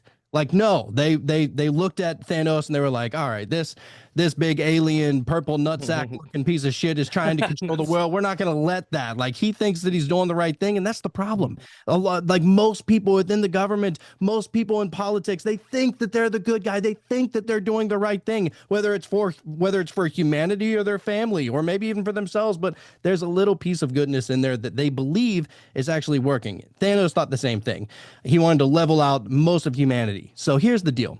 I think that it's a good, kind of comparison to look at Thanos. He wanted all 6 Infinity Stones, right? He wanted the Space Stone, the Reality Stone, the Power Stone, the Mind Stone, the Time Stone, the Soul Stone, all these stones, right? To ultimately have this overwhelmingly like source of power and control, and to be able to just control literally everything, right? He wanted that to be able to just do whatever he was trying to do, like level out, humanity and or just the universe at that point. And I think that it's up to us to try and bring all that back. Like, we are trying to remind the people how powerful you are. Like, we're trying to tell people, go outside and look up in the stars. Like, look what you're a part of. Like, you are literally, you have stardust inside of your fucking DNA. Like, how crazy is that? Like, that is a real thing that's going on inside of you. Like, you are gifted, like the spark of the source or the spark of God. Like, so literally you're here for a purpose. Like you're not, I can't imagine that nature does anything in abundance for no good reason. Like, you're here for a reason, right? I think that all this shit, we're all here for a certain reason. And I think that our part is to just remind the people that, like, don't let them beat you down. Don't let them scare you and fearmonger you and all that other shit. Like, you can meditate. You can learn how to control your own inner world. And if you can control your own inner world, the outside world, it really ain't shit, because nobody can scare me more than I can scare myself. Like, Yeah, you've been there already. Meditation, nobody can scare me more than me. And whenever you kind of, you get to that level of understanding, it's like New World Order, Klaus Schwab, like, what are we worried? We're worried about the World Health Organization trying to inject us and all this other bullshit. It's like, no, like, you're literally a fart in the wind compared to the deepest, darkest parts of my ego. Yep. And that's, just coming to that realization. I think that's the more powerful thing. Yeah, we need to become the alchemists, dude. We're just out there staring up at the hawks, turning lead into gold. That's what we need to try to do anyway. It's true. And we all need to become the Christ. And the Christ is a spiritual office. It's a level of attainment of consciousness, of understanding that you are your spirit. God is in you. And it is through that spirit that you merge back with the source. But the thing is, we're already merged, so it's more a realization. That's really what it is, because all the things that Christ did and could do, we can actually do right now. But what it is that we have forgotten how to do it, and we've not realized, those things. This is why, on the merch on my store, I have truth isn't learned, truth is realized, and that's actually facts.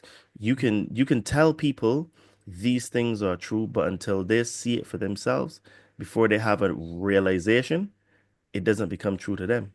And what we need to do is start looking at what Christ did, looking at what Christ said, and becoming him. Because one of the things about that is that when they was always using Christ, there was always a definite article in front, and it was called the Christ.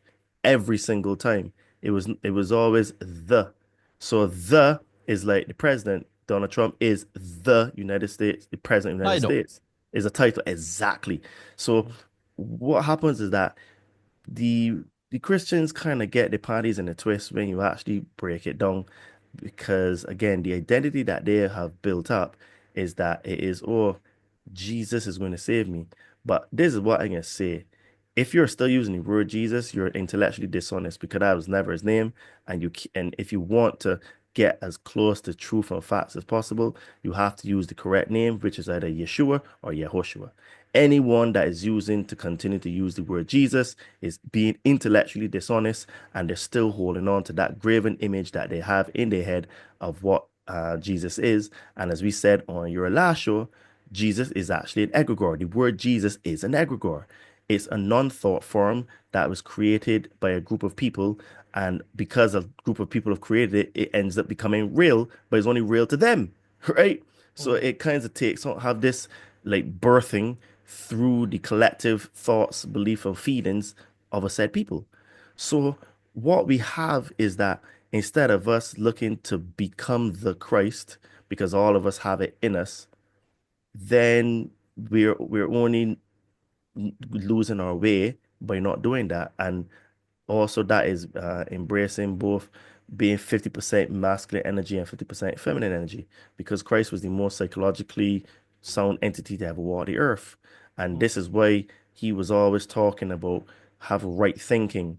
You can't, if you go for fishing, cast your nets on the right side. When they came and they chopped off the soldier's ear, I think it was Peter from memory, it was the right ear that they chopped off, right? Because he was coming to say, hey, we need to get back to some feminine consciousness, because we were having too much male dominated consciousness on the planet at the time. And the thing is that male consciousness needs the feminine consciousness to balance, because masculine energy is controlling, is about structure, is about order, is about power, is about control, is about all these things. These things are all good if they're balanced by love, compassion, kindness, empathy, and all that kind of stuff. So just like feminine consciousness could be all loving and everything like that, but without any logic, a bit of strength to there, the female consciousness would just get taken apart all the time, because if someone is hell bent on destroying you, they're gonna destroy you. You need to be able to defend yourself. So what we need to have in the world is more balance, right? Yep. And that is embracing both energies, because you can't you can't have a baby without both masculine and feminine, right? I mean, mind you, there's technology now that they can actually probably take just like a cell and turn on and off some of the genes in it, and then create like a false penis and a false egg, which is still all your DNA, and then fertilize it and then grow a womb and put it in. So I mean, this is like playing God now, but that's like doing stuff in a lab, which is not natural and normal. But under normal circumstances, everything needs a positive and the masculine and the feminine, because positive actually needs negative in order to have this balance, right? The yin and the yang, like Jonathan has said, right? Yep. And without that balance, it doesn't work. So what we need to do now is bring back some of the balance, because we are so far on the masculine energy that we need to come back now and have some equilibrium, because the two have a symbiotic relationship once they're in total harmony. So what we need to do now is, like Jonathan said, we need to go on the inside, start to work on ourselves. And what that looks like is healing your fears and traumas, because your fears and traumas are what are the food for the ego. The ego feeds off of those, because what it is that we have to master our ego. You can't kill it, you can't submerge it, you can't hide it. You have to master the ego. And the ego is still an important part for self-preservation, which is why, as I said before, that dreams and goals If you stay in your comfort zone, that's the place where dreams and goals go to die. And that's what the ego will do. The ego will cause you to stay in your comfort zone. Excuse me, keep believing that what the government says is real and true. Keep believing what your pastors are saying, your imams are saying, your rabbis are saying, because it just keeps you in a comfort zone and you're in this bubble. But you need to step out of that, and that's the disadvantage of the ego. But then, like I said, no, if an animal was coming to attack you, or someone broke into your house and you had to defend your family, the ego would take over now because it's for self-preservation. So it does actually have an important role. But what happens is that when it's not mastered, because of its nature, it becomes like the snake eating its tail. It becomes like it consumes itself, which is kind of see how the system is basically consuming itself now, where Trump is gone in, and then you're seeing now all these people coming at him. And these people are people accusing Trump of the things that they're doing. And it's like, how hypocritical. But again, that's what they're doing. And that's the egoic consciousness there now, where they rather destroy the kingdom and rule the ashes, be the rule of the ashes, than give the kingdom to anybody. That's the ego talking. So what we need to do now is go inside, heal our fears and traumas. And some of the ways that help do that there is things like psychedelics, magic mushrooms, bufo, vadis, ayahuasca, etc. Another thing you can do is things like meditation. But the thing to really start that entire journey is getting into shape. If Yeah. you get into shape, then you're gonna have to change your mindset, because the mindset, remember what I was talking about 80-20 in terms of 20%, 80% mindset, 20% doing. Your mindset is the thing that's gonna get you in shape. Your mindset is the thing that's going to help you to overcome the challenges that come to you. So I always tell people that if you want to level up your life, you get into shape, because for one, you're going to have to change your habits, right? As you become more spiritually inclined, you're going to change your habits, right? You're going to have to cut out all these seed oils and all these other candies and sugar and stuff like that. Then, when you start feeding your body the right food, it means that you're vibrating at a higher level. The exercise will help you to vibrate higher as well. So, as you start to vibrate higher, your mindset is being altered simultaneously. You're creating new habits, having new neurons in the brain that are being grown, Oh creating new yeah, the neural. mind will just work better all around for sure. Absolutely. Absolutely. So then now what's happening is that when you're getting into shape, you have to have consistency and discipline, because instead of you going to bed late, you're going to say, you know what, I'm going to go to bed on time so they can get up early to go and train. Then you're going to do things like your meal prep. And your meal prep is going to save you from, when you get hungry, going and just buying the closest thing to you, right? Hmm. So you see how I'm saying now that the same way Increase you want to. the level of convenience for yourself. Absolutely correct. So what you're doing now is that you're improving your mindset by having better habits. Now, as you start to get into shape, the friends that you were hanging with that just want to go to the bar after work every day, you're going to start hanging with them, because now you're realizing this is not serving me, right? So again, you're creating a different mindset, which is what is required for you to when you go within. Because as you start to go in, you're going to start to see all of these dark things. So instead of it being so scary, you're going to be like, okay, I just put myself through a lot of grueling punishment to get into shape. And the stuff that I'm saying about myself, this is the mental punishment. But the mental fortitude that you built to get into shape, you can transfer into looking at yourself, evaluating yourself when you're doing your meditation or when you do psychedelics and stuff comes up. Is not, yes, it's going to scare you, but it's going to be like, okay, I've been here before, right? I've been here before treating the body. So then you apply that to the mind. And then now, because you're focusing on your mindset, you're going to start to make better choices. As you make better choices, your life will improve. As your life improves, you start to have better thoughts. Then remember, we're talking about the feedback loop that were negativity. So you're Mhm. creating a positive feedback of positivity. Yep. So then you start cutting out some of these useless friends. You stop freaking buying Cheetos and Doritos. You Mhm. stop drinking so much. then you have different friends. You start listening to podcasts like this. You're learning all these things. So what's happening now is that as you start to improve your mindset, get the body into shape, those two get married, and then you Mm-hmm. start to realize the spirit is inside of you because the Mm-hmm. spirit is already there, but you're not going to realize the spirit in a body that is in a that's full of toxicity, Right. overweight, Mm-hmm. slow, and low energy. The spirit Yep. is not going to be recognized at all. When you start to uplift the body and the mind, the spirit will be realized.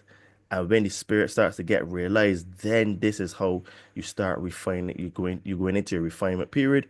You start Mm-hmm. to refine yourself. You start to remove all the layers of fear, doubt, poverty complex. You start to have more abundance. So it's all linked, right? Oh yeah, absolutely. Oh yeah, it's all encompassing and it's all very layered and ultimately, after all of that, your level of discernment, which is really what we need to be focusing on, I believe, especially Yes. if there are the deceivers and different negative entities out there. It's like once you do everything you just said, your level of discernment would have to just be at optimum level. And then there you go. You're set, you know? It's true because we are a mind body spirit complex, which Mhm. means that we have to work on all three parts of us at the same time. Yep. Because what you find is that people that are only into fitness, they only treat the you only The well body. they want the body, Yep. but that is great. But what about the mind? What about your mindset? Yep. Well, basically you have like mindset coaches and stuff, but do they necessarily tell you to go and get into shape? Maybe not. Then you have the people on the spiritual side now, then that some people may go all in and become yogis and yoginis. But let's how do their bodies look? They're not really in a lot of them in pretty not really good shape, are they? Mhm. Right? Some of them, yes. Majority, no. They're Buddha not would really fight the chunky monkey. That's just what I'm saying. So you need to get strong as well because Mhm. getting the body strong builds mental strength. Oh And yeah, the there's all mental kinds of things that strength, happen inside of the body when you're working out that the different hormones and different things that really would very much so benefit your mind, and it is very much a circle, a cycle, absolutely. And this absolutely. is why the clients that listen to my advice and follow my coaching, they get amazing results. Like dude, I'm actually in awe now because like I've got some great clients and they're getting some fantastic results. And I'm kind of like very blessed and humbled that I can coach them because I help them in things like their businesses, personal life. So the thing is, I'm kind of like a life coach at the same time. Mhm. And what is so mad about it is that I never went to school or was trained. I just had a really, really tough refinement period for 8 years Mhm. and been through the ringer and You were all the pain. immersed in the experience of it, so that was your school. Yes, it's school of life. All the Yep. pain and suffering that I went through Hmm. for many, many years, Yep. I am just able to recommend, okay, no, you need to read this book, you need to do this, you need to do that. So I had a chat with one of my clients in late December, and I gave her a plan to do Hmm. in her business. And she texted me today and she said, Todd, that thing is sorted. And like it gives her the ability now to level up other parts, right? And Hmm. then I had another guy that basically I helped him in his business as well, and he making more money now as well. And the thing is that when he came to me, he didn't really have a lot of money to put down. But I told Hmm. him, look, I guarantee you, I don't know, I can't give you a book to read or a magic pill to take. But if you take this step, you're telling the universe, I am ready. And Hmm. if you do this, it's going to happen. And a few weeks later, he said, yep, got some more business, right? Hmm. And I said to him, it's because you took the step, because there's something that is really magical about the universe. The universe rewards those who are brave and those who are willing to invest in themselves and take a risk, right? To work on themselves, to invest in themselves. Hmm. This, Sean, I tell you, I've seen it so many times. I can't give you physical proof like it's written in this book, quote this, Hmm. page 29, paragraph 4.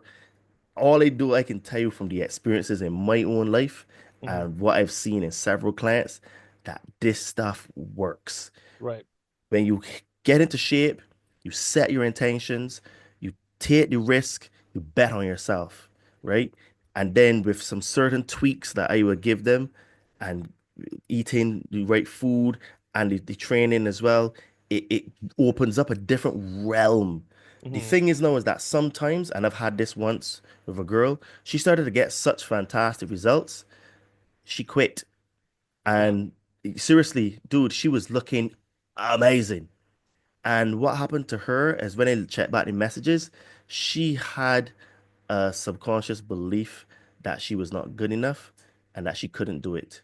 And what happened is that when she started to do it, remember what I was talking about the ego? The ego came to protect her. It's like, no, you can't get into great shape because Yep. you need to confirm that you can't Mm-hmm. do it. And she gave up, right? Mm-hmm. And it was I was a bit disappointed in that because like dude, I was looking forward to really building her to look like amazing, amazing. But The like project. yeah, but this is what happens, right? Where when you take the risk, then you come now again with another choice. Whereas like these things are happening, so you could actually get afraid of your success or your Mm-hmm. progress, and then it can go either way. Some people give me more of that, other people like no, no, no, no, no, right? Like I don't Mm-hmm. deserve it, and this is the limiting beliefs that we This is the have, all of us. overarching problem that we're dealing with. I actually experienced a little bit of that as far as when I lost a bunch of weight and I got down to under high school weight, and it really literally messed with my mind a little bit, as far as not so much of like I don't feel like I'm worth the results and any of that, but it was more so like I feel like some of my personality was wrapped around how big I was at the time, like of course I'm joking about myself or whatever just to make people laugh, and so now I'm in really good shape and it's like, oh, it's like I lost that, it's like it was like a part of my identity to be a big dude, and so yeah, the body and the mind, it's you gotta find that hemisync, as we Yeah, like to say. use the right word, the identity, Hmm. right? Yeah. And this is what we all have now is this identity of ourselves, the avatar and the holographic field, the hologram that we've created is powerful. Hmm. And to work through all of these things is a long, arduous process and it takes time. Hmm. And what happens that when you first start this journey, it's kind of like easy to spot things because they're like so big. But as you keep going down the path, the thing gets smaller and smaller and smaller. And what Hmm. happens now is that you have to become more razor focused. So what I've realized is that the same things come back up again over and over and over, but Hmm. just a slightly different side, a slightly different take, slightly different flavor and variation. And you'll be like, I thought I handled this already. You Hmm. have, but that version of it, right? Right. Hmm. Because it's Yep. constant refinement. Hmm. So It's a this is journey, what dude. It's a it's journey. absolute journey. And Yeah, dude. most people are afraid to take the journey Mhm. because again, they hold on to the comfortable life. Because I'll be honest, when you try to walk a spiritual path, your life actually gets significantly harder. That's an Mhm. absolute fact. And some people will be like, because I've spoken to people before and they've said to me, but Todd, I just wish I could just go back to sleep. I said, why? Because life was simpler, life was easier, life was better, life was more comfortable. I said, but that's your perception that it was better Mhm. because what It's you what were you were living, used to. correct, what you were living was a lie. So Mhm. lies feel great, but the truth hurts. And it hurts because we run away from it. We don't want to accept it. We don't want to embrace these things are really bad for me. I shouldn't be eating all these um, processed foods. Mhm. I should be cutting out sugar.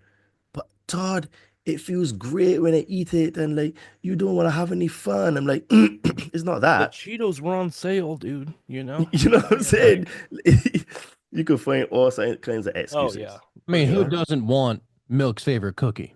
Right. Oreo on Exactly. a regular basis. That's Like right. That's I've right. fallen victim to those delicious little poisonous snacks, but Hey, I it is something.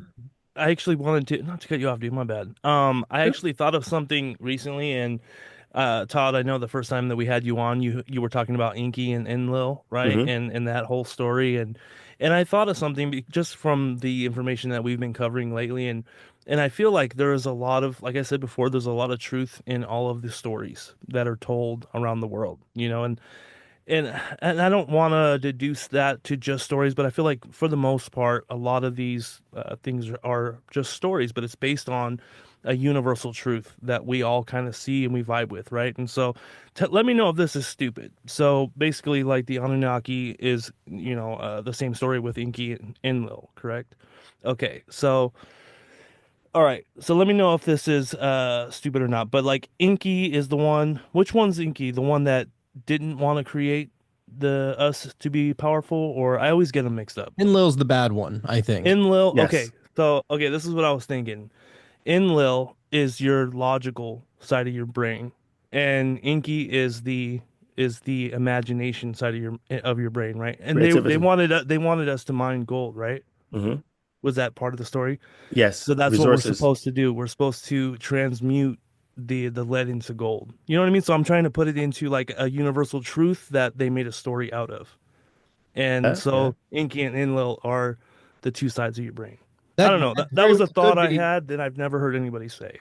Yeah, So that's my first time hearing something like that. But that very well could be like the esoteric understanding to that. Like, right, and I think that there's probably an exoteric story, which right. that's the same thing of people believing that Jesus was human and actually, the son of God, literally, Mhm. Right, and that's the exoteric. And then there's right. the esoteric. What was the lesson behind it? Like, what did Hmm. what did we get from hearing this story? Hmm. I mean, I don't know, the whole story of the Anunnaki as well as you do, though, Todd. Like, what would you say of that interpretation of it? It is. I have heard people analyze it like that, and it does have some esoteric thing because there's some people that think that those stories are there to basically prod us to realize that all of those things are happening inside of us. So Hmm. it's almost like this internal battle that we have, and Hmm. Enki being the one that is trying to give us knowledge and consciousness, Right, and Enlil is the one that's trying to destroy us and control us right. The and bring us ego, down. the The ego, logical, right. correct, right. So I've heard some people break it down like that, and while I would say that that makes some sense, to be fair, I still go back that there seems to I am leaning more that these stories actually happened because even when you look at the Vedas, you know what I mean, the Vedas talk about the gods coming from the sky and Mhm. coming and creating humanity, which is and the Vedas are I think the second oldest sets of information we have on the planet, right?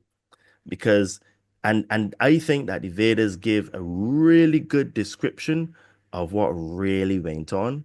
And when you, I mean, I've tried to read the Mahabharata. It's dry because it's just basically stories. It doesn't read like the Bible, man. It's Right. oh man, it's a thick book and it Mhm. is dry. It's like stories that like you don't really it don't really make sense, but there's a lot of stuff in there. And like I said, it's written a lot differently from the Bible, which I think Mhm. is the challenge for us English speakers. Right. But my point is that it looks like you were like I think it was it Jonathan, I think you said is this like collective consciousness that we have, this collective memory that these things happen because you have the Dogon tribe that they say that their gods came from Sirius, right? Sirius are planets, you know what I mean? Extraterrestrial, not from Earth. The Hopi call them the ant people, and they talk about the blue Kachina, the red Kachina. You have the Aborigines in Australia that talk about, well, their gods came from the Palladians and they were seed by the Palladians. So, we have this collective memory of us being created by beings not from this planet, and we call them the gods. And the gods created these control systems to basically have us under their thumb. So the Sumerian tablets talked about they came to mine for resources, Mhm. gold being one of them. But there were other resources that they mined. And then it talked about how they used to breed us, like the Garden of Eden. Well, it was called Eden. It seemed to be an open laboratory where they would have like breeding at certain times, and the males would they used to breed for like size and strength. You know what I mean? It was almost like how you have dogs and you breed them for certain character traits.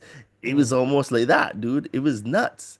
And what has happened is that collective memory seems to be in our consciousness where we seem to have these particular traits where we don't treat each other well because we were broken from way back when.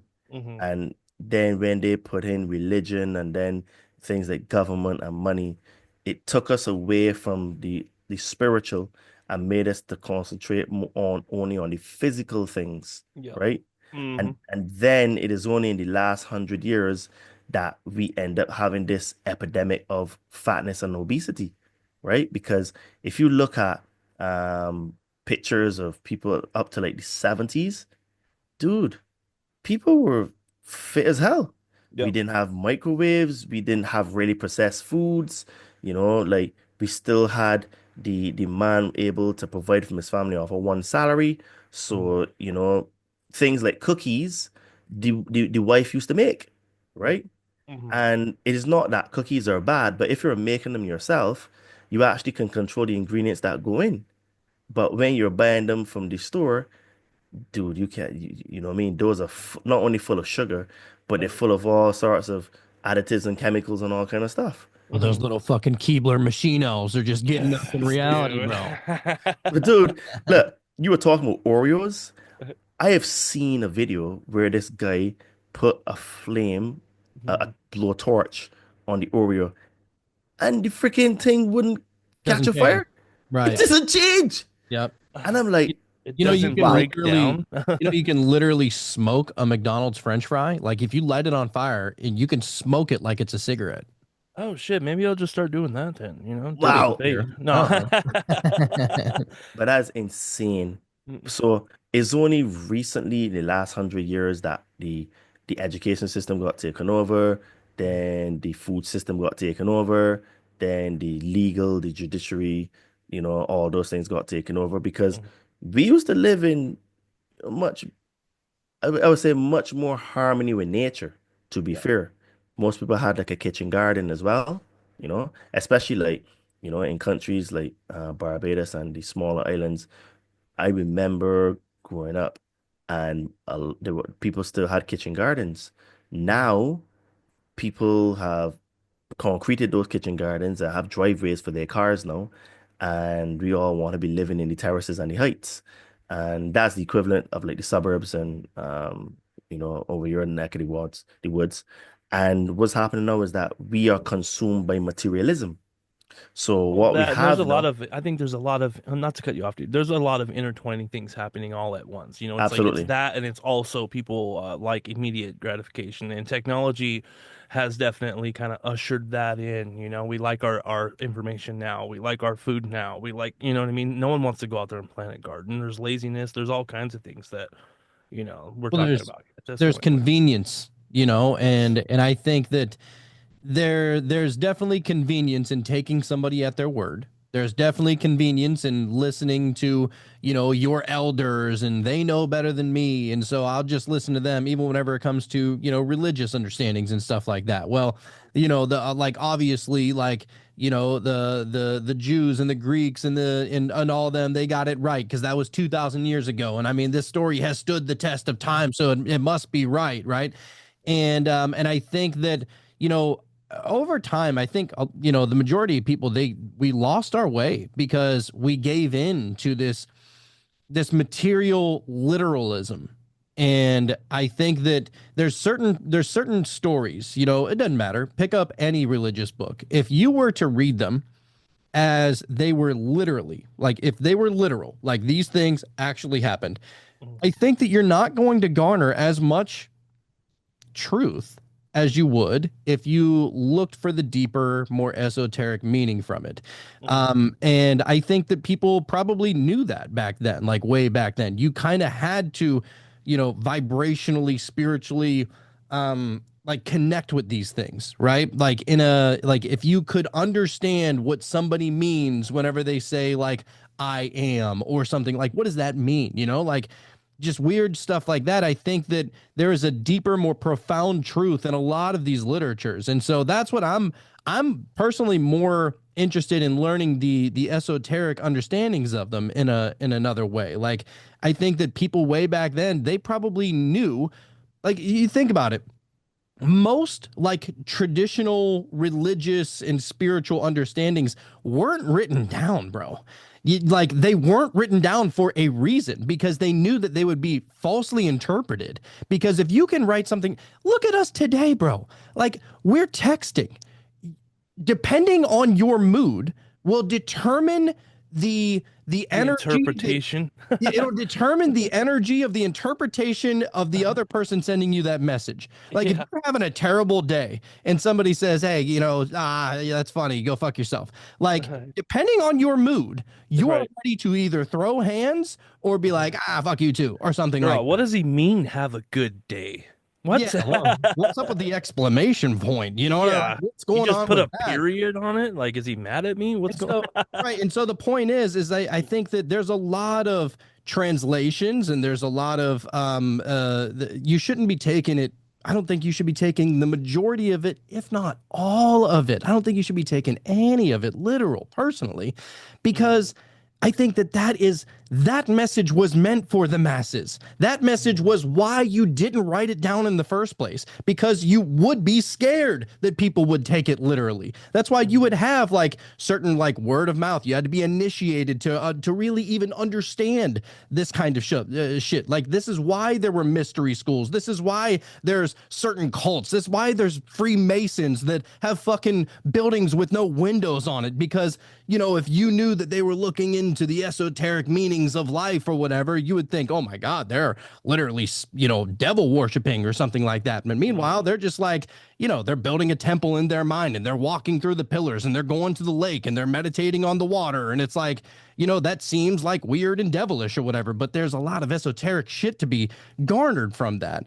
And so like, just to play around with it, I decided, I was like, you know what, let's look into what you were bringing up though, Sean. Like you brought up, like possibly is there an esoteric understanding? And by the way, the reason I even brought that up was because we were talking about Hemi-Sync in this conversation, and Todd, you were the dude that brought up Inky and Enlil and kind of enlightened us to that whole thing, and so it felt like a download, And then now that you're telling me you've heard it before, I'm like, man, I really thought I was onto something, dude. I mean, you might be. I mean, but here's the thing, like, in order to receive a download, it had to have been thought about by somebody anyway. I was just about to say that. I was just about to say that, because nothing is new under the sun. All the thoughts that we have are not new thoughts. They're old thoughts, right? Yep.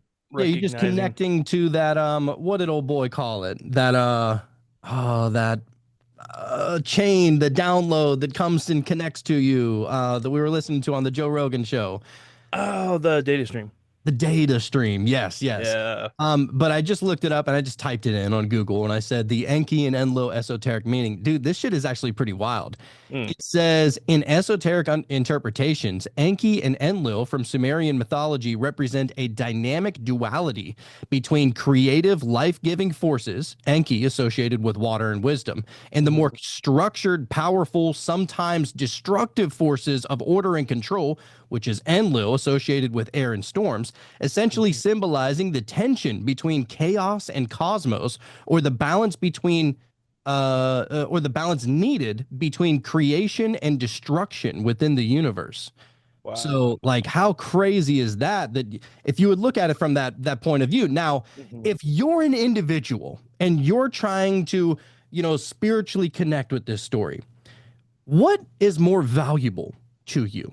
Is the esoteric version of that more valuable to you? Is there something to be gained? Is there something to be learned? Can you apply this story to your life and to like your worldview? Yes, if you look at it through that way. But if you're the other side, no disrespect. I mean, I don't really have a dog in this fight personally. But you're the other side, and you're looking at it for its literal meaning. Well, I mean, there's these fucking Anunnaki beings. There's one asshole named Enlil. He fucking hates us. You have Enki, who basically Kind of a just jerk. trained us to mine gold. It's like they all hate us, and it's like, here we are just on a slave planet, and you Still can't less than. you can look at it that way, and that's the dangerous part of it. Like you can look at it like this is a prison planet. You can look at us like you're less than whatever every single particle and atom of the universe is made of. Like you can look at it like that. I don't think it's helpful personally. Like at that point, like why would you even want to look into that? Like if you want to accept that as truth, like at that point, if you're accepting that as truth, then just fucking praise Muhammad. Like why not? I don't know. I feel like that's what free will is, dude. We have the choice. We can decide how we want to look at it and how we want to interpret it and apply it to our life, and yeah, dude. I'm here for it though. I'm here for all of it, really. I'm here for all of it too. I love Just- these thought provoking kind of conversations. Yeah. To be fair, I think that probably having a balance of both of them is helpful because Yeah. when you look at it literally, it helps you understand the history of the planet and the history of man.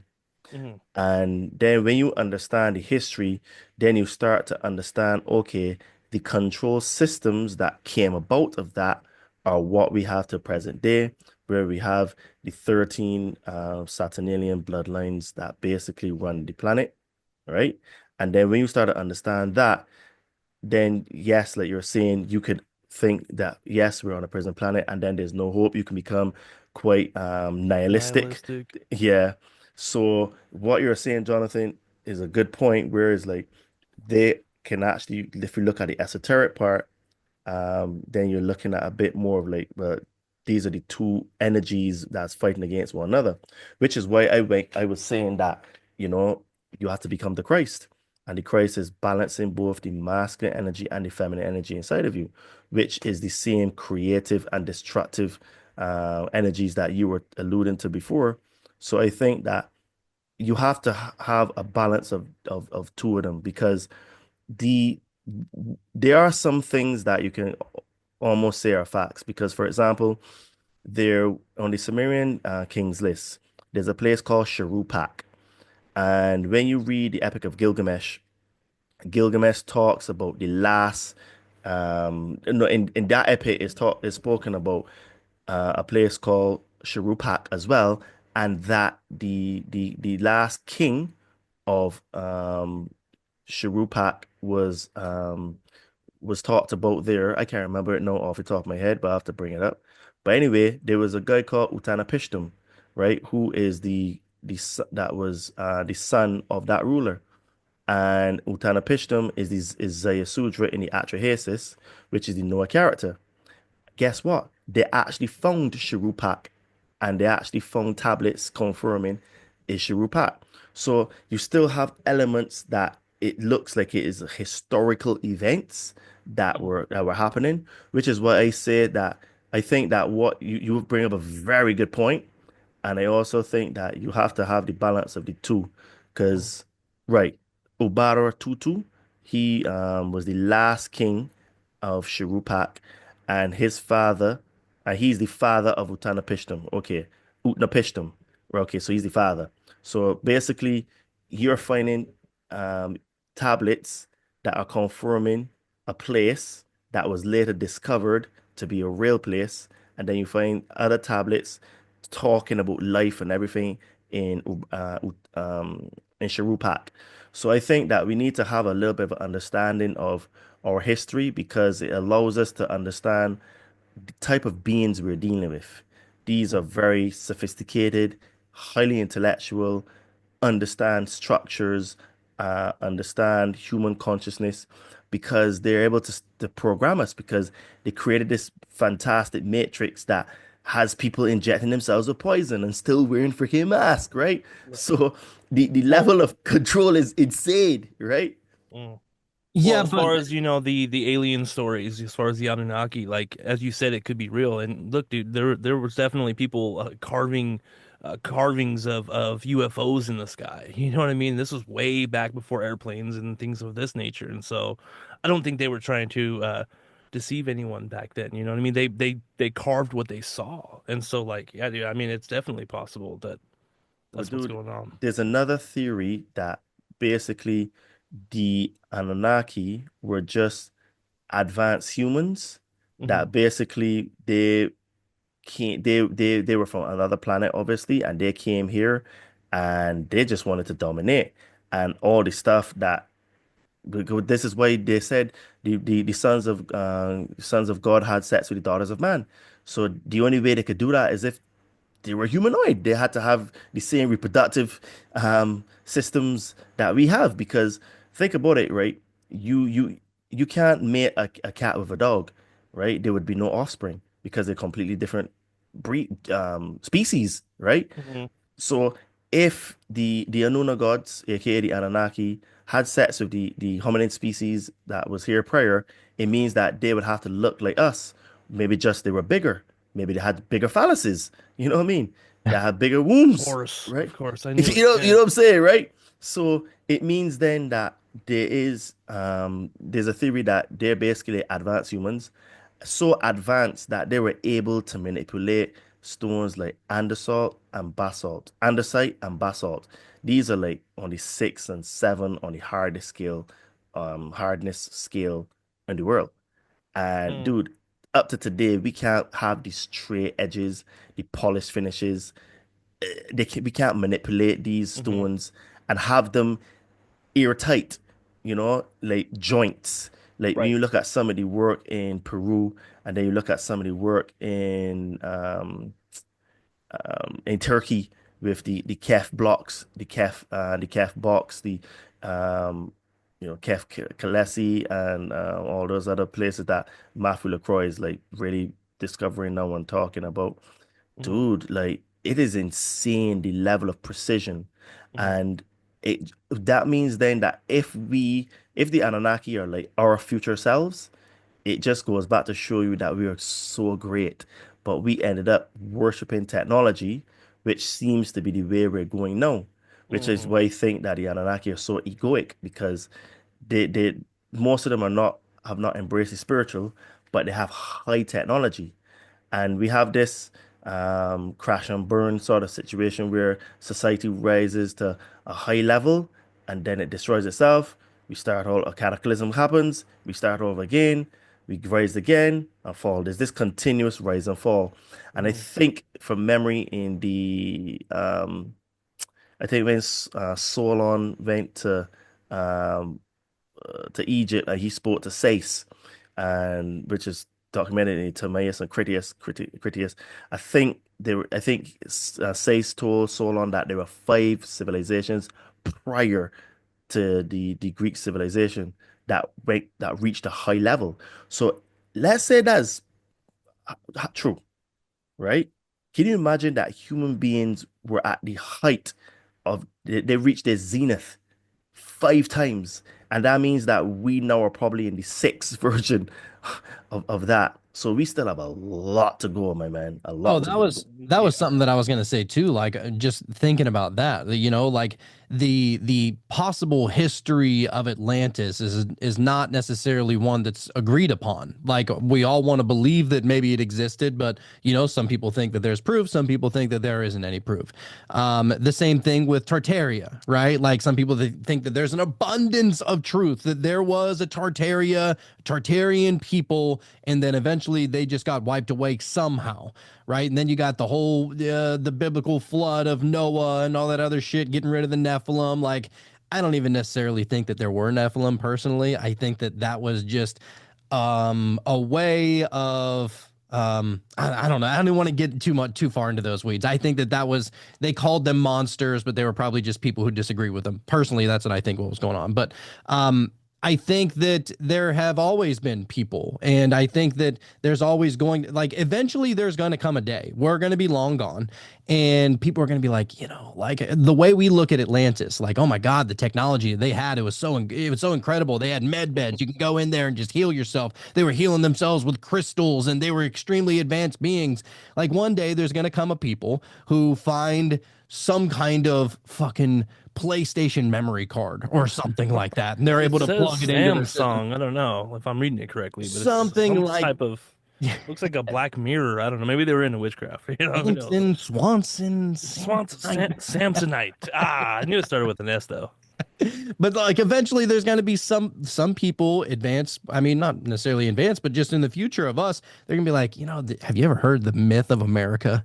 Like they were the shit. They had like this London Bridge. They had, like they had like all this crazy architecture and all this wild shit. And I know a lot of people don't know the old original London Bridge is in Arizona. So just to fill you in on that, but like, they had a Taylor Swift. I don't know, some type of like legend. she was like a goddess, I guess. Like, Yeah. she accounted for 1% of the whole country's GDP, like crazy amount of Traveled the level. world somehow. There's Yeah, some yeah. magic involved with that. Some kind of flying metal bird, I guess, is what they were talking about. Like, and this is how myth is created, and it's not to say that myth is necessarily wrong. It's just that it's it's handed down, and eventually the understanding of those myths are kind of lost in conjecture and translation, and I think that that's how the majority of a lot of these ancient myths and stories. I don't think that they're bullshit.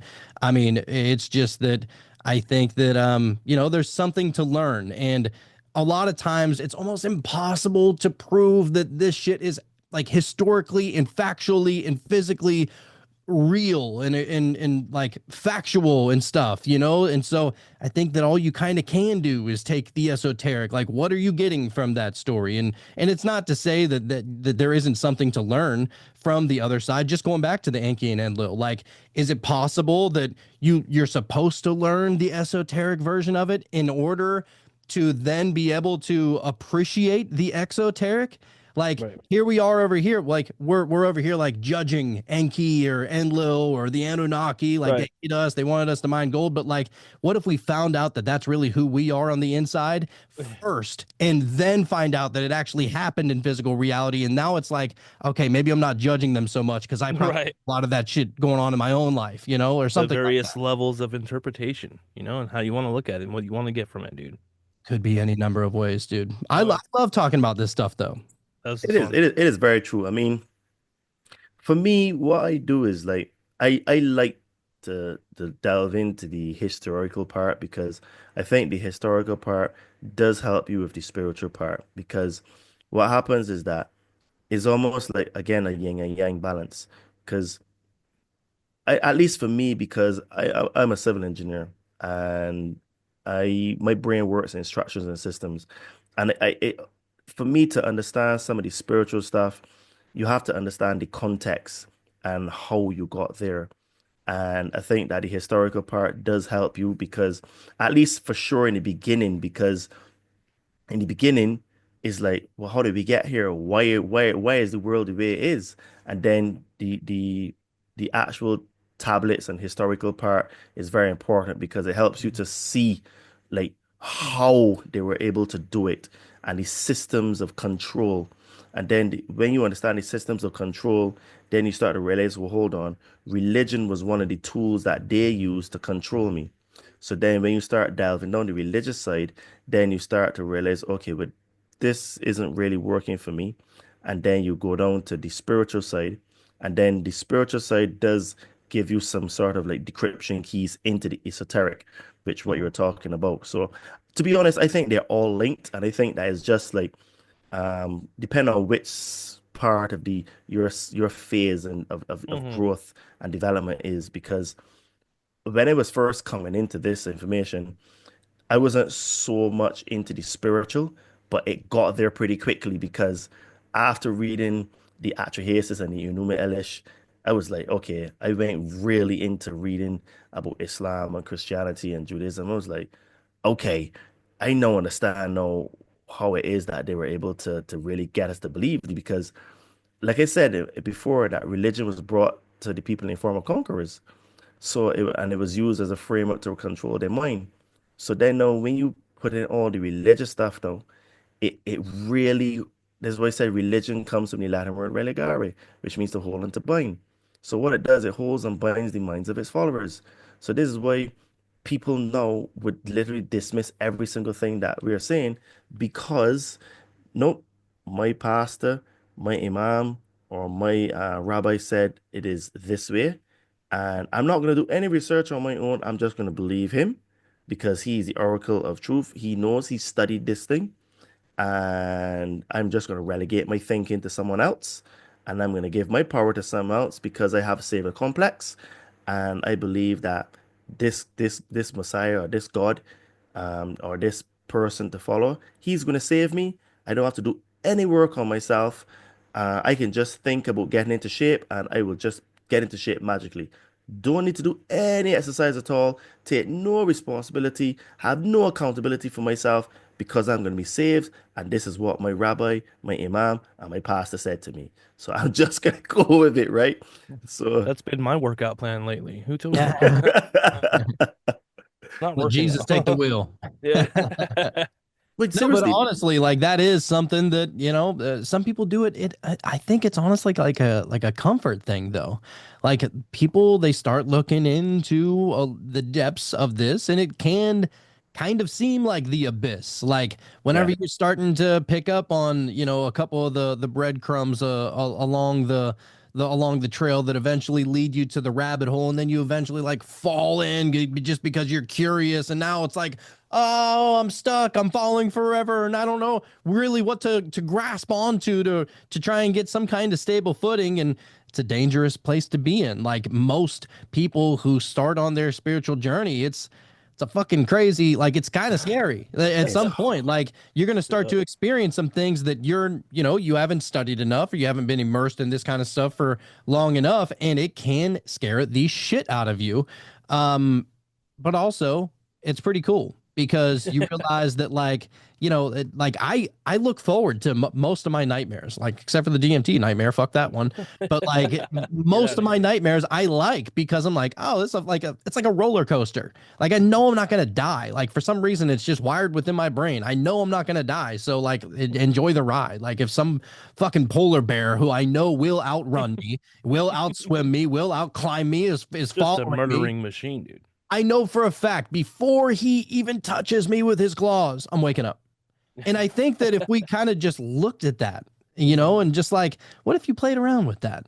Like I think that, we had your boy Optimistic Banks on the other night, and pretty cool guy. I really enjoyed that kind of Oh yeah. conversation, but he was kind of looking into like the overlay between the real world and the dream world. And Hmm. one thing that he said that really stuck with me was that, a lot of people, they'll say, whenever you have a dream at night, you can, you wake up and you kind of have a dream interpreter, right? And he goes, well, nobody, it's crazy that nobody really thought about using that in reality. Like, what if something in reality happens to you? Could you possibly get the dream interpretation of that? And so we ended up doing that. And it was like a crazy thing that happened to me the other day. And I was like, I wonder what it could mean if we're to put it through like the interpreter of the dream kind of, mentality. And we looked into Right. it and was like, oh my God, that's exactly what's going on in my life. Like, so now the dream world is leaking into my reality and vice Yeah. versa. There's not really any difference. And I think that the veil is just slowly like fading and just like erupting. And now, Yeah. maybe I'm going Here we are. crazy. I don't know. Yeah. That's okay. I'm here no, with you, dude, dude. no, dude. Like, literally, I think that the difference between magic, consciousness, spirituality, that veil is becoming very, very thin, and the lines are becoming extremely blurred, because I am starting to see as well that my reality, my waking world is merging into my dream world, and my Mhm. dream world is then further leaking back into my awake world. And I say to people that I think that dreams are basically when you connect into the spirit world, and you can get a lot of downloads and information from those things. Mhm. And you know, it's kind of funny that you said that, because it is the same thing like when like these Anunna gods come back, because they said they're gonna come back. The things that they're going to be doing is going to be seeming like magic, and the lines between myth and reality are going to get so blurred because obviously you having technology involved, dude. We can be a very confused people because you imagine where you're going through. Because at that time, everybody is going to be going through a spiritual awakening, whether they like it or not. Because with all these things that are going to happen in the future, and I think 2025 is going to be a monumental year for those who invest in themselves now and to take the risk to bet on themselves. Those people that start to get into shape, invest in their business, are prioritizing growth, prioritizing healing their fears and traumas, getting their hands on psychedelics, doing that shadow work, those people are going to have exponential growth this year because it is going to get wild.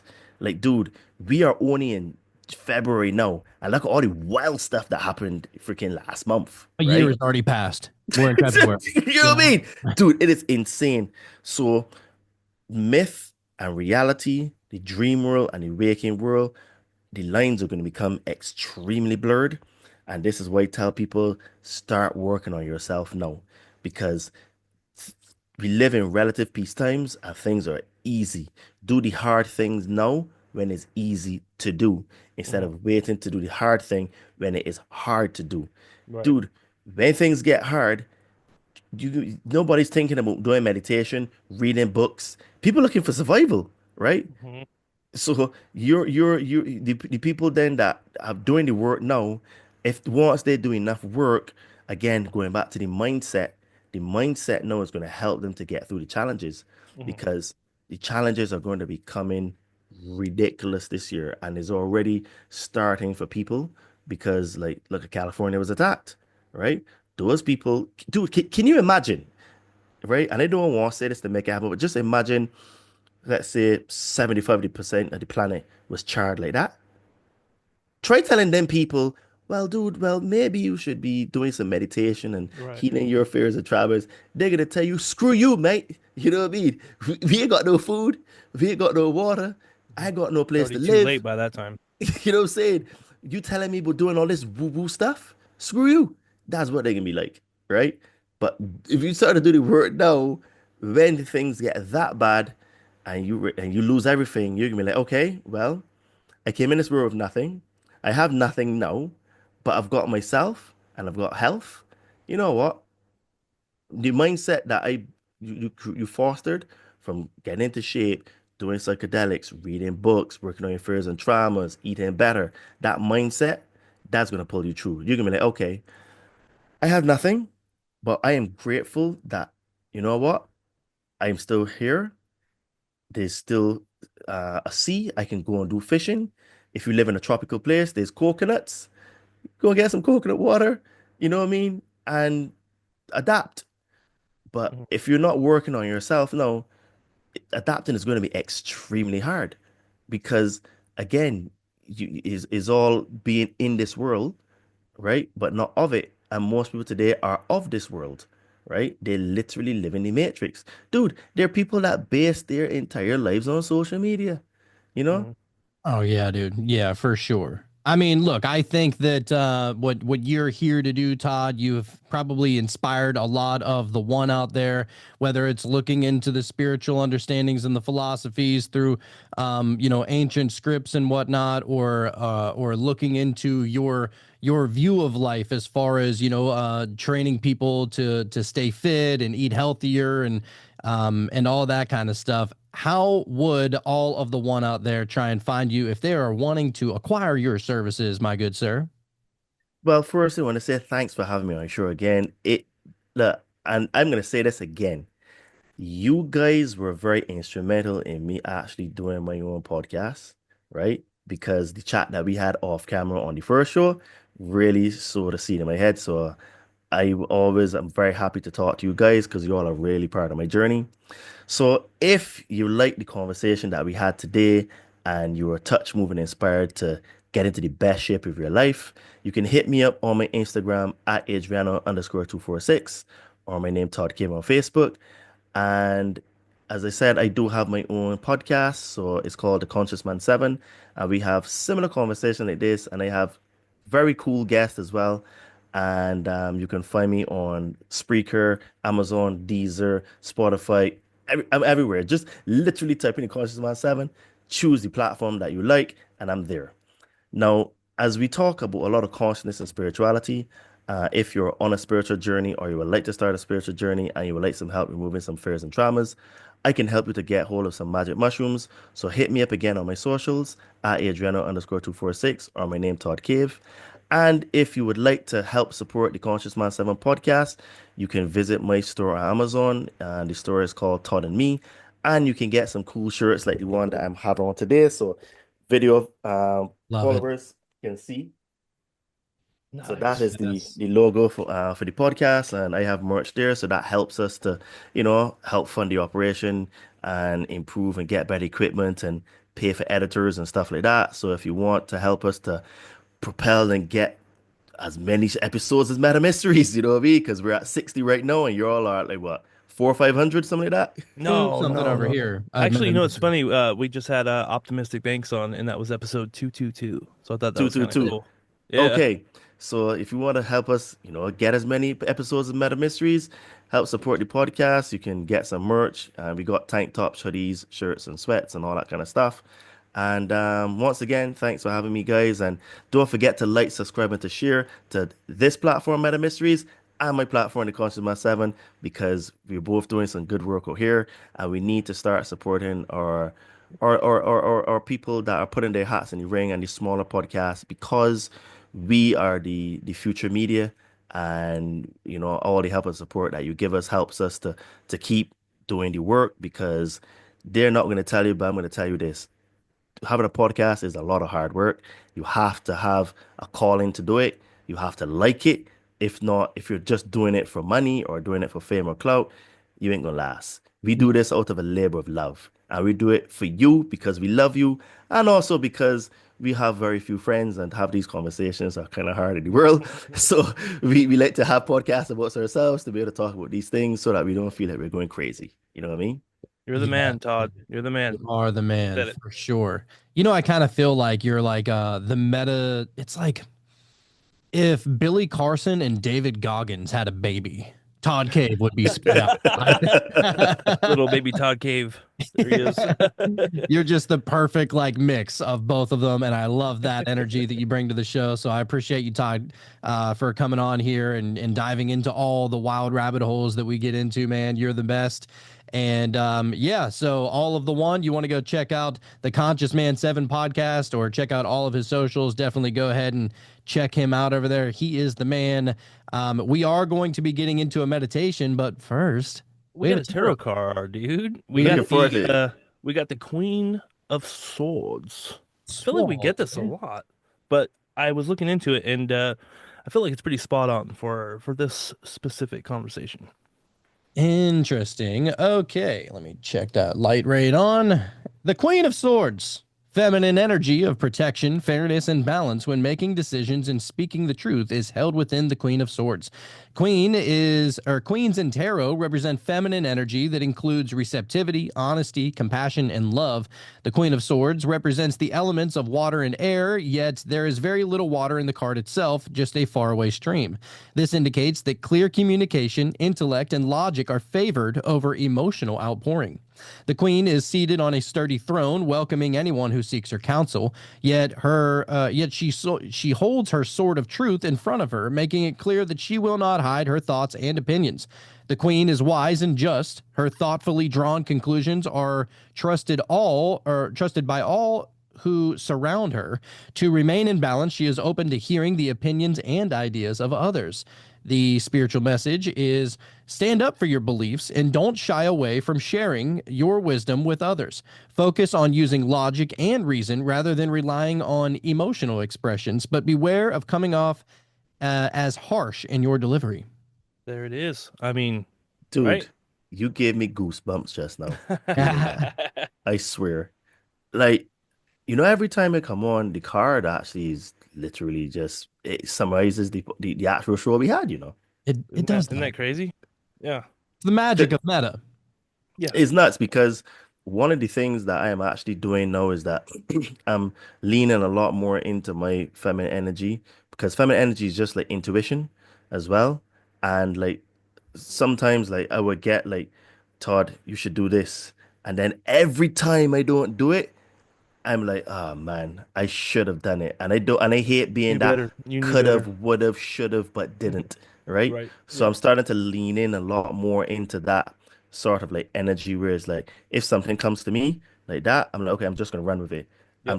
Because sometimes you can't apply logic to things. There's Hmm. just this feeling you get, this knowing or this like, okay, Todd, stop here or do that, reach Hmm. out to this person. And every time I do it, dude, something magical happens. It's like Yep. that's what I'm supposed to do. And every time I don't do it, I always have the same conversation with myself. Todd, you should have listened to yourself, right? Yep. And I did get the message. So That's it. yeah, I'm trying to embrace more the feminine part of me now. So that was very fitting. That's great, man. Yeah, sometimes you just got to take on that Shia LaBeouf, and Mm. Just do do it. it. So anyway, Todd, we're definitely gonna have to do it again here soon. We're definitely not waiting 6 months to do this again. For So sure. we love you, brother, and can't wait to do it again. So don't just get weird. Stay weird.